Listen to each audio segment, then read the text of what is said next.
ಓಂ ಶ್ರೀ ಗುರುಭ್ಯೋ ನಮಃ. ಶ್ರೀ ಬಸವ ಟಿವಿಯ ಸಮಸ್ತ ಸಹೃದಯ ವೀಕ್ಷಕ ಬಂಧುಗಳಿಗೆ ಶರಣು ಶರಣಾರ್ಥಿ. ಅರಿತ ನುರಿತ ಭವಿತವನ್ನು ವಚಿಸುವ ಗೋಚರ ಅಗೋಚರ ವಿಚಾರಧಾರೆಗಳ ಸಂಸ್ಕಾರ ಭರಿತ ಕಾರ್ಯಕ್ರಮವಾದಂತಹ ಅನುಭವಗೋಷ್ಠಿ ಕಾರ್ಯಕ್ರಮಕ್ಕೆ ತಮ್ಮೆಲ್ಲರಿಗೂ ಆತ್ಮೀಯವಾದ ಸ್ವಾಗತ ಸುಸ್ವಾಗತ. ಪ್ರಿಯ ವೀಕ್ಷಕರೇ, 12ನೇ ಶತಮಾನದಲ್ಲಿ ಶರಣರಿಂದ ಸ್ಥಾಪಿತವಾದಂತಹ ಅನುಭವ ಮಂಟಪದ ಮುಖೇನ ಸಮಾಜ ಕಲ್ಯಾಣದ ಚಿಂತನೆಗಳು, ಲೋಕ ಕಲ್ಯಾಣ ಚಿಂತನೆಗಳು ಯಾವ ರೀತಿ ಸಾಗಿ ಬರ್ತಾ ಇದ್ವೋ ಅದೇ ರೀತಿ ನಮ್ಮ ಅನುಭವಗೋಷ್ಠಿ ವೇದಿಕೆಯ ಮುಖೇನ ಸಮಾಜ ಕಲ್ಯಾಣ ಚಿಂತನೆಗಳು ಸಾಗಿ ಬರ್ತಾ ಇದೆ. ಇಲ್ಲಿ ಚಿಂತನೆಗೆ ಒಳಪಡುವಂತಹ ಪ್ರತಿಯೊಂದು ವಿಚಾರಗಳು ಚರ್ಚೆಗೆ ಒಳಪಡ್ತಾ ಇದೆ. ಆ ಚರ್ಚೆಯ ಮುಖೇನ ತಮ್ಮೆಲ್ಲರಿಗೂ ಮಹತ್ವವಾದ ಮಾಹಿತಿ ಲಭಿಸ್ತಾ ಇದೆ ಅಂತ ಹೇಳ್ತಾ ಇವತ್ತಿನ ಚರ್ಚೆಯನ್ನ ಪ್ರಾರಂಭ ಮಾಡೋಣ. ಇವತ್ತಿನ ಚರ್ಚಾ ವಿಷಯ ಏನು ಅಂತ ಯೋಚನೆ ಮಾಡ್ತಾ ಇದ್ದೀರಾ? ಭೂತವಿಲ್ಲ, ಪಿಶಾಚಿ ಇಲ್ಲ, ಇದ್ದರೂ ಇಲ್ಲಿಲ್ಲ, ದೆವ್ವವಿಲ್ಲ, ಕಪಾಲಿ ಇಲ್ಲ, ಇದ್ದರೂ ಕಾಣಲ್ಲ, ಅಂಜಿಕೆಯೇ ಬೇತಾಳ, ಮಧ್ಯರಾತ್ರಿಯಲ್ಲಿ ಭಯವಾದ್ರೆ ಪದವಾಡು, ಸರಿಗಪ್ಪ ಪದ ಹಾಡು. ಭೂತವಿಲ್ಲ, ಪಿಶಾಚಿ ಇಲ್ಲ, ಇದ್ದರೂ ಇಲ್ಲಿಲ್ಲ. ನಾವು ಕಳೆದ ಸಂಚಿಕೆಯಲ್ಲಿ ಈ ದೆವ್ವ ಮತ್ತೆ ದೇವರು ಮೈ ಮೇಲೆ ಬರೋದು ಸತ್ಯನ ಸುಳ್ಳ ಅಂತ ವಾದ ಮಾಡ್ತಾ ಇದ್ವಿ. ಇವತ್ತು ಕೂಡ ಅದನ್ನೇ ಮುಂದುವರಿಸ್ತಾ ಇದ್ದೀವಿ. ಈ ಒಂದು ಚರ್ಚೆಯ ಮುಂದುವರಿದ ಭಾಗದಲ್ಲಿ ಯಾವ ಅತಿಥಿಗಳಿದ್ದಾರೆ ನೋಡೋಣ, ಅವರನ್ನ ಕಾರ್ಯಕ್ರಮಕ್ಕೆ ಆಹ್ವಾನಿಸೋಣ. ದೇವರು ಮತ್ತೆ ದೆವ್ವ ಮೈ ಮೇಲೆ ಬರೋದು ಸತ್ಯ ಅನ್ನುವಂಥ ಒಂದು ವಿಚಾರವನ್ನ ತಮ್ಮ ಮುಂದೆ ಮಂಡನೆ ಮಾಡಲು ನಮ್ಮೆದುರು ಇರುವಂತಹ ಈರ್ವರು ಅತಿಥಿಗಳು ಶ್ರೀಯುತ ಸತೀಶ್ ಆರ್, ಪ್ರಾಂಶುಪಾಲರು, ಕಾಗದನಗರ ಆಂಗ್ಲ ಪ್ರೌಢಶಾಲೆ, ಭದ್ರಾವತಿ. ಸರ್, ತಮಗೆ ಕಾರ್ಯಕ್ರಮಕ್ಕೆ ಆತ್ಮೀಯವಾದಂತಹ ಸ್ವಾಗತ. ಶರಣು ಶರಣಾರ್ಥಿ. ಶರಣು ಶರಣಾರ್ಥಿ. ಮತ್ತೋರ್ವ ಅತಿಥಿಗಳು ಶ್ರೀಯುತ ಪ್ರಕಾಶ್ ಜಿಂಗಾಡೆಯವರು, ಶಿಕ್ಷಕರು ಮತ್ತು ಸಾಹಿತಿಗಳು, ಬೆಂಗಳೂರು. ಸರ್, ತಮಗೂ ಕೂಡ ಕಾರ್ಯಕ್ರಮಕ್ಕೆ ಆತ್ಮೀಯವಾದಂತಹ ಸ್ವಾಗತ. ಶರಣು ಶರಣಾರ್ಥಿ. ಶರಣು ಶರಣಾರ್ಥಿ. ದೇವರು ಮತ್ತೆ ದೆವ್ವ ಮೈ ಮೇಲೆ ಬರೋದು ಶುದ್ಧ ಸುಳ್ಳು ಅನ್ನೋ ಒಂದು ವಿಚಾರವನ್ನ ತಮ್ಮ ಮುಂದೆ ಮಂಡನೆ ಮಾಡಲು ಇರುವಂತಹ ನಮ್ಮ ಈರ್ವರು ಅತಿಥಿಗಳು ಶ್ರೀಯುತ ಕೊಟ್ರೇಶ್ ಎಸ್ ಉಪ್ಪಾರವರು, ಶಿಕ್ಷಕರು, ಸಾಹಿತಿಗಳು ಹಾಗೂ ಆಧುನಿಕ ವಚನಕಾರರು, ಹಾಸನ. ಸರ್, ತಮಗೂ ಕೂಡ ಕಾರ್ಯಕ್ರಮಕ್ಕೆ ಆತ್ಮೀಯವಾದಂತಹ ಸ್ವಾಗತ. ಶರಣು ಶರಣಾರ್ಥಿ. ಶರಣು ಶರಣಾರ್ಥಿ. ಮತ್ತೋರ್ವ ಅತಿಥಿಗಳು ಶ್ರೀಯುತ ವೀರೇಶ್ ಹಿತ್ತಲಮನೆಯವರು, ಪ್ರಾಂಶುಪಾಲರು, ಆಕ್ಸ್ಫರ್ಡ್ ಪದವಿ ಪೂರ್ವ ಕಾಲೇಜು, ಹಾವೇರಿ. ಸರ್, ತಮಗೂ ಕೂಡ ಕಾರ್ಯಕ್ರಮಕ್ಕೆ ಆತ್ಮೀಯವಾದ ಸ್ವಾಗತ. ಶರಣು ಶರಣಾರ್ಥಿ. ಶರಣು ಶರಣಾರ್ಥಿ. ವೀಕ್ಷಕರೇ, ನಾವು ಕಳೆದ ಸಂಚಿಕೆಯಲ್ಲಿ ದೇವರು ಮತ್ತೆ ದೆವ್ವ ಮೈ ಮೇಲೆ ಬರೋದು ಎಷ್ಟು ಸತ್ಯ ಎಷ್ಟು ಸುಳ್ಳು ಅನ್ನೋಂಥ ವಿಚಾರವನ್ನ ಚರ್ಚೆ ಮಾಡ್ತಾ ಇದ್ವಿ. ದೇವರು ಮತ್ತೆ ದೆವ್ವ ಮೈ ಮೇಲೆ ಬರೋದು ಶುದ್ಧ ಸುಳ್ಳು ಅನ್ನೋದನ್ನ ವ್ಯಕ್ತಪಡಿಸುವುದರ ಮುಖೇನ ಸುಳ್ಳೇ ಸುಳ್ಳು, ಈ ಭೂಮಿ ಮ್ಯಾಲೆ ಎಲ್ಲ ಸುಳ್ಳು ಅನ್ನೋ ಒಂದು ಹಾಡನ್ನ ಸುಶ್ರಾವ್ಯವಾಗಿ ಹಾಡುತ್ತಾ ದೇವ್ರು ದೆವ್ವ ಮೈ ಮೇಲೆ ಬರೋದು ಶುದ್ಧ ಸುಳ್ಳು ಅನ್ನೋಂಥ ಒಂದು ಸ್ಟೇಟ್ಮೆಂಟ್ನ ಓಪನ್ ಆಗಿ ಕೊಟ್ಟಂಥ ವೀರೇಶ್ ಸರ್ ಹತ್ರ ಇವಾಗ ನಾನು ಹೋಗ್ತಾ ಇದ್ದೀನಿ. ಸರ್, ಶುದ್ಧ ಸುಳ್ಳು ಅಂತ ನೇರವಾಗಿ ಹೇಳಿದಂಥ ತಾವು ಇವತ್ತಿನ ಸಂಚಿಕೆಯಲ್ಲಿ ದೇವರು ದೆವ್ವ ಮೈ ಮೇಲೆ ಬರೋದು ಸುಳ್ಳು ಅಂತಾನೆ ವಾದ ಮಾಡ್ತಾ ಇದ್ದೀರಾ ಅಥವಾ ಏನಾದರೂ ಎಫೆಕ್ಟ್ ಆಗಿದೆಯಾ ಸರ್? ಬಂಧುಗಳೇ, ಸಮಸ್ತ ಶ್ರೀ ಬಸವ ಟಿವಿ ವೀಕ್ಷಕರಲ್ಲಿ ಶರಣ ಶರಣಾರ್ಥಿಗಳು. ಬಹಳ ಸುಂದರವಾಗಿರುವಂತಹ ವಿಷಯ ಹಿಂದಿನ ಸಂಚಿಕೆಯಲ್ಲಿ ಚರ್ಚೆಯನ್ನ ಮಾಡ್ತಾ ಇದ್ವಿ ಮತ್ತು ಇದೇ ಸಂಚಿಕೆಯಲ್ಲೂ ಸಹ ಆ ವಿಷಯವನ್ನ ಮುಂದುವರಿಸ್ತಾ ಇದ್ವಿ. ಹಾಗಾದ್ರೆ ದೇವರು ಅಥವಾ ದೆವ್ವಳಿಗೂ ಇವರು ಇರೋದು ಸತ್ಯನ ಸುಳ್ಳ ಅಂತಂದೇಳಿ ಚರ್ಚೆಯನ್ನ ಮಾಡ್ಕೊಂಡಾಗ ಇದರಲ್ಲಿ ಯಾವುದು ಸತ್ಯ ಯಾವುದು ಸುಳ್ಳು ಅನ್ನೋದು ಈಗಾಗಲೇ ಸಮಾಜಕ್ಕೆ ಗೊತ್ತಿದೆ. ಬಹುಶಃ ಇದನ್ನ ನಾವು ಸ್ಪಷ್ಟವಾಗಿ ನಾವು ಅರ್ಥವನ್ನ ಮಾಡ್ಕೊಳ್ಬೇಕು. ನೀವು ಕೂಡ ಬಹಳಷ್ಟು ಚೆನ್ನಾಗಿ ಒಂದು ಸುಮಧುರವಾಗಿರುವಂತ ಒಂದು ಹಾಡನ್ನ ಹೇಳಿದ್ರಿ. ನಿಮ್ಗೆ ಅನಂತ ಧನ್ಯವಾದಗಳು. ಹಾಗಾದ್ರೆ ಈ ದೇವರು, ದೆವ್ವ, ಪಿಸಾಚಿಗಳು, ಭೂತಗಳು ಇವೆಲ್ಲ ಮೈ ಮೇಲೆ ಬರ್ತಾವ ಅಂತಂದೇಳಿ ಅವರ ಹಿಂದಿನ ಒಂದು ಸಂಚಿಕೆಯಲ್ಲಿ ಹೇಳ್ತಾ ಇದ್ರು.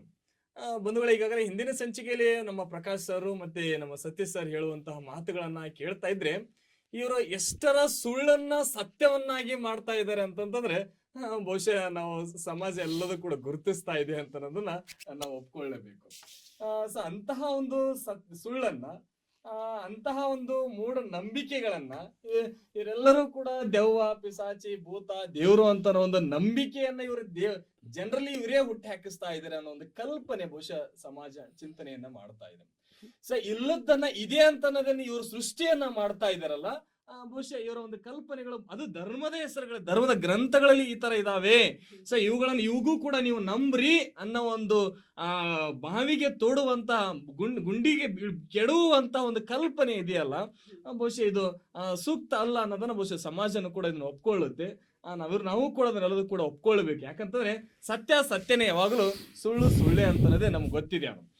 ಸ್ವಲ್ಪ ಸ್ಪಷ್ಟವಾಗಿ ನಾವು ತಿಳಿದುಕೊಳ್ಬೇಕು. ಪ್ಲಸ್ ಅದರ ಜೊತೆಗೆ ಅವರು ಕೂಡ ಆಗಲೇ ಅದನ್ನು ಒಪ್ಕೊಂಡ್ರು.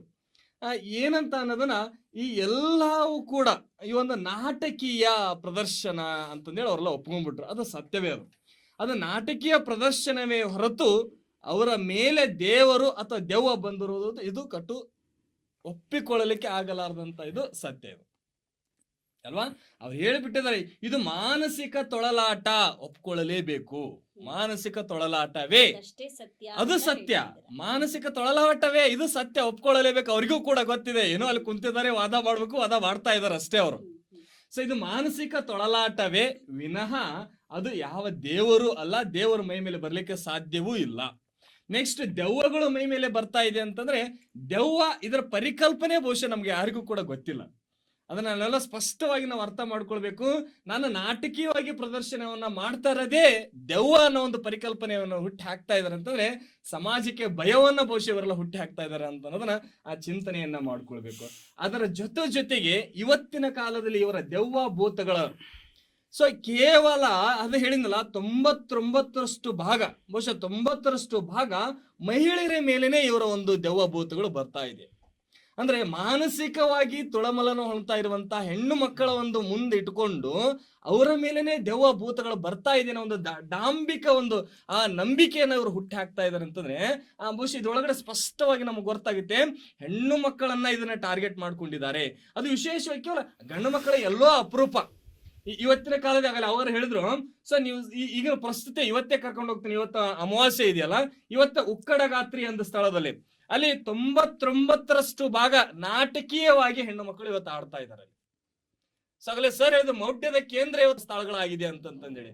ಸೊ ಅದೇ ರೀತಿಯಾಗಿ ಸವದತ್ತಿ ಯಲ್ಲಮ್ಮನ ಒಂದು ದೇವಸ್ಥಾನಗಳಲ್ಲಿ ಹೋಗ್ತಾ ಇದ್ದೇವೆ. ಸೊ ಇನ್ನು ಬಹಳಷ್ಟು ದೇವಸ್ಥಾನಗಳಲ್ಲಿ ಇಂತಹ ಒಂದು ಮೌಢ್ಯದ ಅಂಶಗಳನ್ನ ತುಂಬುತ್ತಾ ಇರುವಂತ ಒಂದು ಸಾರ್ವಜನಿಕರಿಗೆ ಬಹುಶಃ ಇವರ ಒಂದು ಮೌಢ್ಯತೆ ಎಷ್ಟಿದೆ ಅಂತ ಅನ್ನೋದನ್ನ ನಾವು ಅಲ್ಲಿ ಸ್ಪಷ್ಟವಾಗಿ ನಾವು ತಿಳಿದುಕೊಳ್ಬೇಕು.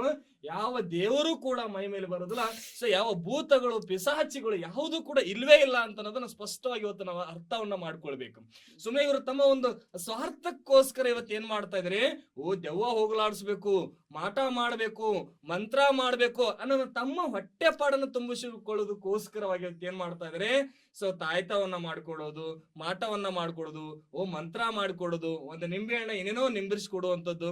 ಸೊ ಏನೇನೆಲ್ಲ ಇವತ್ತು ಇವರು ತಮ್ಮ ಜೀವನ ಒಂದು ಉಪಾಯಕ್ಕೋಸ್ಕರ, ಜೀವನ ನಡೆಸುವುದಕ್ಕೋಸ್ಕರ ಇಂತಹ ಕುತಂತ್ರಗಳನ್ನ ಬಳಕೆಯನ್ನ ಮಾಡ್ಕೊಳ್ತಾರೆ ಅನ್ನೋದನ್ನ ನಾವು ಸ್ಪಷ್ಟವಾಗಿ ಇವತ್ತು ಸಮಾಜ ನೋಡ್ತಾ ಇದೆ. ಅದು ಕೇವಲ ಮನುಷ್ಯ ಜೀವಿಗಳ ಮೇಲೇನೆ ದೆವ್ವಭೂತಗಳು ಬರ್ತವೆ, ಇವರ ಒಂದು ದೆವ್ವಭೂತಗಳು. ಹಾಗಾದ್ರೆ ಅದೇ ಸುಡುಗಾಡಗಟ್ಟಿಯಲ್ಲಿ ನಾಯಿಗಳು ಮಲಗ್ತಾವೆ, ಬೇರೆ ಬೇರೆ ಜೀವಿಗಳು ಬರ್ತಾವೆ, ಅಲ್ಲಿ ಮಲಗಿರ್ತವೆ. ಹಾಗಾದ್ರೆ ಅವುಗಳ ಮೇಲೆ ಯಾಕೆ ದೆವ್ವ ಬರೋದಿಲ್ಲ? ಇವರ ದೆವ್ವಗಳು, ಇವರ ಪಿಸಾಚಿಗಳು, ಇವರ ದೇವರುಗಳು ಕೇವಲ ಮನುಷ್ಯ ಜೀವಿಗಳ ಮೇಲೆ, ಅದು ಹೆಣ್ಣು ಮಕ್ಕಳ ಮೇಲೇನೆ ಇವರ ದೆವ್ವ ಭೂತಗಳು ಬರ್ಲಿಕ್ಕೆ ಸಾಧ್ಯನಾ? ಇವರ ಕಲ್ಪನೆಗಳು ಹೇಗಿದೆ ಅಂತಂದ್ರೆ, ನೀರಿನ ಮೇಲೆ ನಾನು ನಡೆದೇ ತೋರಿಸ್ತೇನೆ, ಗಾಳಿಯ ಮೇಲೆ ನಾನು ನಡೆದೇ ತೋರಿಸ್ತೇನೆ, ಸುಳ್ಳನ್ನ ಸತ್ಯವನ್ನಾಗಿ ಮಾಡ್ತಿರುವಂತ ಇವರ ಅಂಶಗಳು ಸದಾ ಸುಳ್ಳು ಅಂತ ಸಮಾಜ ಒಪ್ಕೊಳ್ಳಲಿಕ್ಕೆ ಸಾಧ್ಯ ಇದೆ ಅನ್ನೋ ಮಾತನ್ನ ನಿಮ್ಮ ಎದುರುಗಡೆ ಇಚ್ಛೆಯನ್ನ ಪಡ್ತಾ ಇದ್ದೀನಿ. ತಾವು ಹೇಳಿದ್ದು ಈ ರಾತ್ರಿ ಕಂಡ ಬಾವಿಗೆ ಹಗಲು ಬಿದ್ರಂತೆ ಅನ್ನೋ ಹಾಗೆ. ಅಂದ್ರೆ ಇಲ್ಲಿ ಒಂದು ನಟನೆ ನಡೀತಾ ಇದೆ, ಯಾವುದೋ ಒಂದು ಪರಿಸ್ಥಿತಿಯಿಂದ ಹೊರಬರ್ಲಿಕ್ಕೆ ಇಲ್ಲಿ ಒಂದು ಹುನ್ನಾರ ನಡೆದಿದೆ ಅನ್ನೋ ಒಂದು ಅರಿವು ಇದ್ರೂ ಕೂಡ ಇದು ಯಾವುದಾದ್ರೂ ಒಂದು ದೆವ್ವ ಭೂತ ಅಥವಾ ದೈವ ಶಕ್ತಿಯ ಒಂದು ಏನು ಅಂಶ ಇಲ್ಲಿ ಕಾಣ್ತಾ ಇದೆಯೇನೋ ಅನ್ನೋ ಒಂದು ಛಾಯೆಯು ಕೂಡ ಒಂದು ಕ್ಷಣ ಮನಸ್ಸಲ್ಲಿ ಸುಳಿದೋಗ್ತಾ ಇದೆ. ಇದನ್ನೇ ನಾವು ರಾತ್ರಿ ಕಂಡ ಬಾವಿಗೆ ಹಗಲು ಬಿದ್ದ ಹಾಗೆ ಅಂತ ಹೇಳ್ತಾ ಇದೀವಿ. ವೀರೇಶ್ ಸರ್ ಅವರ ಈ ಒಂದು ವಾದಕ್ಕೆ ಸತೀಶ್ ಸರ್ ಅವರು ಏನ್ ಹೇಳ್ತಾರೆ? ಕಳೆದ ಸಂಚಿಕೆಯಿಂದ ಕೂಡ ನೋಡ್ತಾ ಇದ್ದೀನಿ, ನಮ್ಮ ಕೋಟೇಶ್ ಸರ್ ಮತ್ತು ವೀರೇಶ್ ಸರ್ ಹೇಳ್ತಾರೆ, ವೀರೇಶ್ ಸರ್ ಆಗ್ಲಿಂದ ಹೇಳ್ತಾರೆ, ಸ್ಪಷ್ಟವಾಗಿ ಹೇಳ್ತೀನಿ, ಸಮಾಜ ಒಪ್ಕೊಳ್ತಾ ಇದೆ, ಸಮಾಜ ನೋಡ್ತಾ ಇದೆ ಅನ್ನೋದನ್ನ ಹೇಳ್ತಾರೆ. ಅಂದ್ರೆ ಸಮಾಜ ನೋಡ್ತಾ ಇದೆ, ಸ್ಪಷ್ಟವಾಗಿ ಹೇಳ್ತೀನಿ ಅಂತಂದ್ರೆ ಅವ್ರು ಒಪ್ಕೊಂಡಿದ್ದಾರೆ ಅಂತ, ಅವ್ರು ಅಸ್ಪಷ್ಟವಾಗಿದ್ದಾರೆ ಅಂತ ಕಾಣುತ್ತೆ. ಯಾಕಂದ್ರೆ ದೇವರು ದೆವ್ವ ಮೈ ಮೇಲೆ ಬರೋದು ಸತ್ಯ, ಅದೊಂದು ಮಾನಸಿಕ ತೊಳಲಾಟನೂ ಆಗಿರ್ಬೋದು ಅಥವಾ ಸತ್ಯವನ್ನು ಆಗಿರ್ಬೋದು ಅನ್ನೋ ವಿಚಾರಕ್ಕೆ ನಾವು ಹೇಳ್ತಾ ಇದ್ದೀವಿ. ಅದಕ್ಕೆ ಸಾಕಷ್ಟು ಧರ್ಮಗ್ರಂಥಗಳ ಪುರಾವೆಯನ್ನು ಕೊಟ್ಟರೂ ಕೂಡ ಅವ್ರು ಒಪ್ಕೊಳ್ತಿಲ್ಲ ಅಂತಂದಾಗ ಧರ್ಮಗ್ರಂಥಗಳ ಅರಿವು ಅವ್ರಿಗೆ ಇಲ್ಲ ಅನ್ನೋದನ್ನು ಈ ಕಾರ್ಯಕ್ರಮದ ಮೂಲಕ ಅವ್ರು ಸಾಬೀತುಪಡಿಸೋಕೆ ಮುಂದಾಗ್ತಾ ಇದ್ದಾರೆ.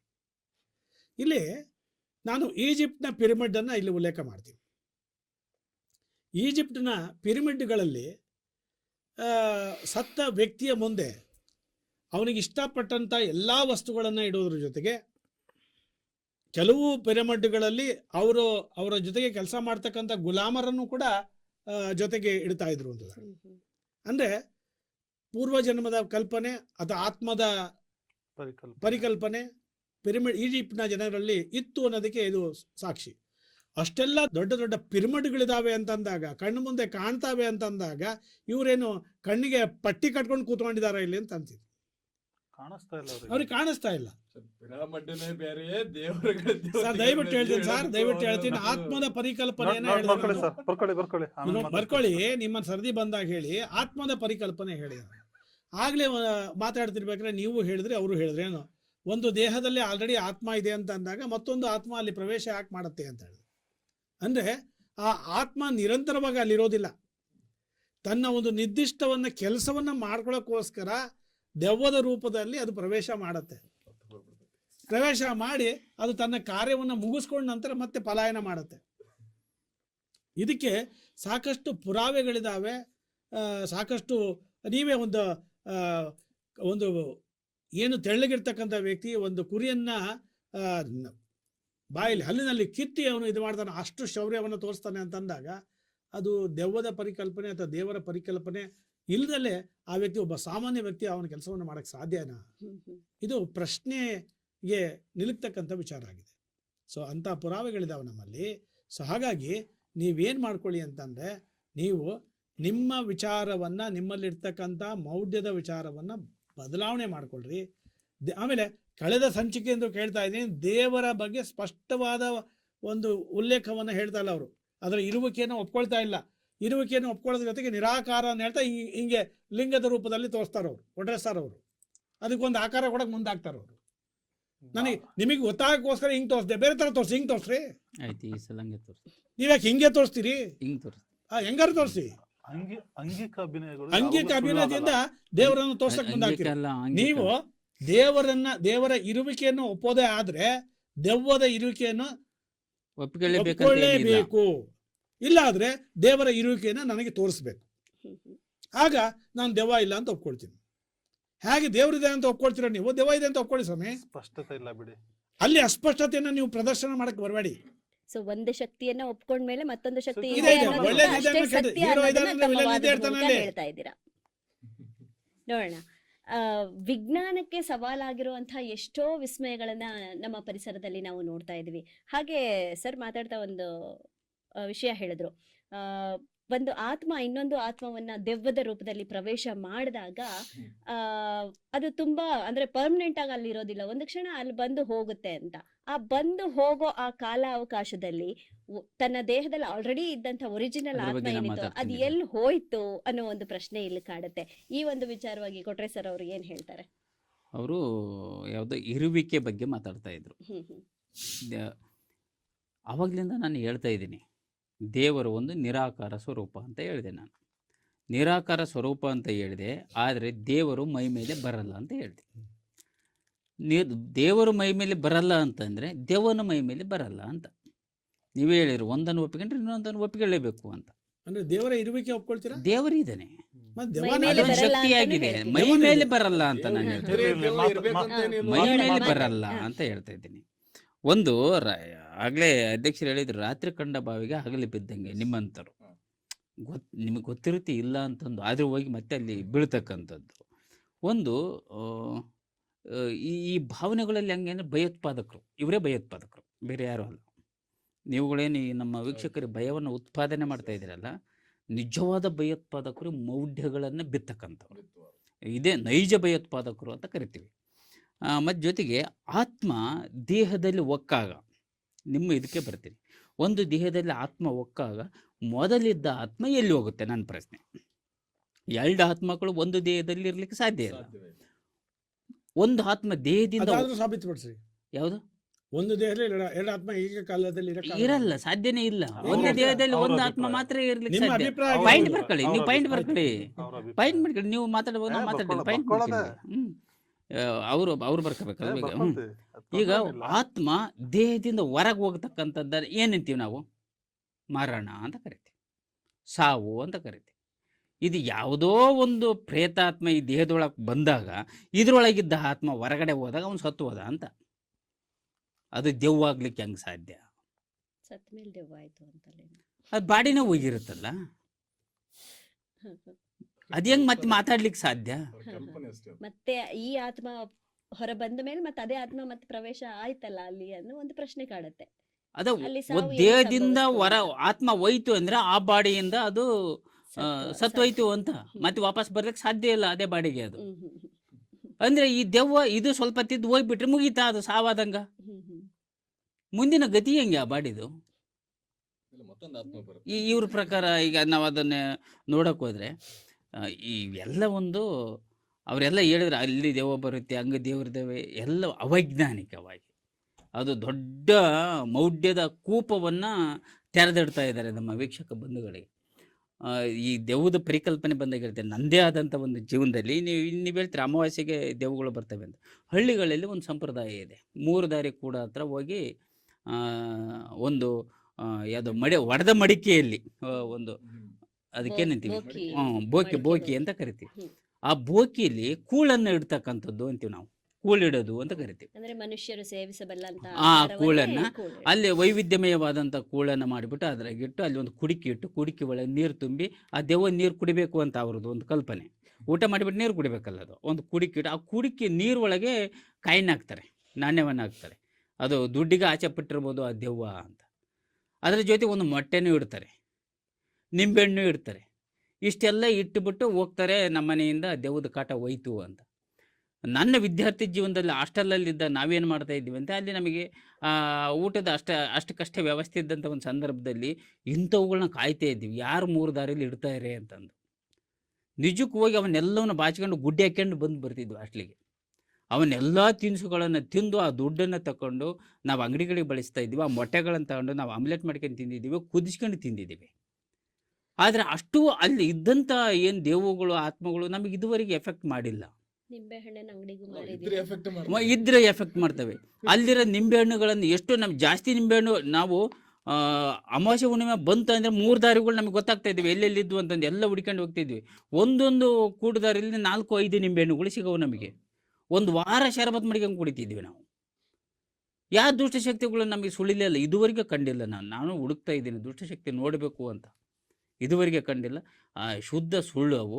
ಯಾಕಂತಂದರೆ ನಾನು ಪ್ರಾಯೋಗಿಕವಾಗಿ ನಾನು ಒಂದು ಇದನ್ನೇ ಬರೆದಿದ್ದೆ, ಲೇಖನನೇ ಬರೆದಿದ್ದೀನಿ ನನ್ನ ಪುಸ್ತಕಕ್ಕೆ, ದೆವ್ವದ ಕೂಳನ್ನು ಕದ್ದು ತಿಂದ ದಿನಗಳು ಅಂತ. ಆದರೆ ದೆವ್ವದ ಅಂತ ನೀವು ಅದೇನೆ ಜನರಿಗೆ ಅದು ಗೊತ್ತಾಗಬೇಕು, ಜನರಿಗೆ ಓದಬೇಕಲ್ಲ, ಅದು ಹೆಂಗಿದೆ ದೆವ್ವದ ಕೂಳು ಅಂತ ಗೊತ್ತಾಗಬೇಕಲ್ಲ.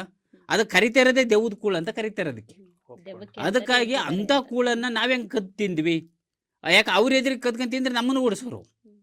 ಅವ್ರು ಹೋಗೋದೊಂದು ಕಾಯ್ತಾ ಇದ್ವಿ, ಅವ್ರು ಆ ಕಡೆ ಮರೆ ಆಗ್ತಿದ್ದಂಗೆ ತಕ್ಷಣಕ್ಕೆ ಹೋಗಿ ಅದನ್ನು ನಾವು ಕದ್ಕೊಂಡು ತಿಂದ್ರೆ. ಜಗತ್ತು ಒಪ್ಕೊಂಡಿದ್ದು ಇವ್ರು ಒಪ್ಕೊಳ್ಳಲ್ಲ ಅಷ್ಟೇ. ಅಲ್ಲ ನಂದು ಹೇಳ್ತಾ ಇದ್ದೀನಿ. ನೀವು ಹೆಂಗೆ ನಿಮ್ಮ ಲೈಫ್ದು ನಿಮ್ಮ ಸುತ್ತಮುತ್ತ ಅತ್ತೆ ಸೊಸೈಟಿ ಹೇಳಿದ್ರು, ಹಂಗೆ ನಾನೇ ಸ್ವತಃ ಅನುಭವಿಸಿ ನಾನೇ ತಿಂದಿರೋದನ್ನು ನಾನು ಹೇಳ್ತಾ ಇದ್ದೀನಿ. ಆದ್ದರಿಂದ ಅದು ಒಂದು ಶುದ್ಧ ಸುಳ್ಳು, ಅದು ಒಂದು ನಾಟಕೀಯತೆ, ಒಂದು ಮಾನಸಿಕ ದೌರ್ಬಲ್ಯ. ಅದು ನೀವು ಹೇಳ್ತಕ್ಕಂಥ ಅದೊಂದು ಕಟ್ಟು ಕತೆ ಸತ್ಯಕ್ಕೆ ಬಹಳ ದೂರವಾದುದು. ಈ ರೀತಿ ನೀವು ಹೇಳಿಬಿಟ್ಟು ಸಮಾಜವನ್ನು ಅಡ್ಡದಾರಿಗೆ ಎಳಿಬೇಡಿ. ಸಮಾಜವನ್ನು ವೈಚಾರಿಕವಾಗಿ ವೈಜ್ಞಾನಿಕವಾಗಿ ಆಲೋಚನೆ ಮಾಡುವತ್ತ ನೀವು ದೃಷ್ಟಿ ಹಾಯಿಸಿ. ನಿಮಗೇನು ಪೊರೆ ಬಂದಿದೆಯಲ್ವ, ದೆವ್ವ ಮತ್ತು ಭೂತ ದೇವರು ಎಂಬುದು ಮೈ ಮೇಲೆ ಬರುತ್ತೆ ಮನುಷ್ಯರ ಮೇಲೆ ಅಂತ, ಆ ಪೊರೆಯನ್ನು ಕಳಿಸಿ ಆಚೆಗೆ ಬಂದು ಮಾನವೀಯ ಮೌಲ್ಯಗಳನ್ನು ರೂಢಿಸ್ಕೊಳ್ಳಿ.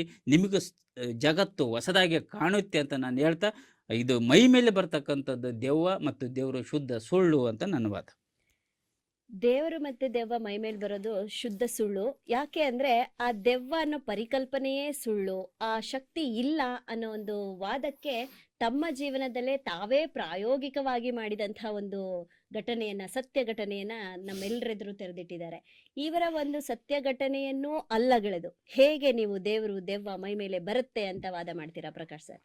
ಒಂದು ಈ ದೇವರು ಮತ್ತೆ ದೆವ್ವಗಳ ವಿಷಯದಲ್ಲಿ ವಿಜ್ಞಾನ ಸಾಕಷ್ಟು ಸಂಶೋಧನೆ ನಡೆಸಿದೆ.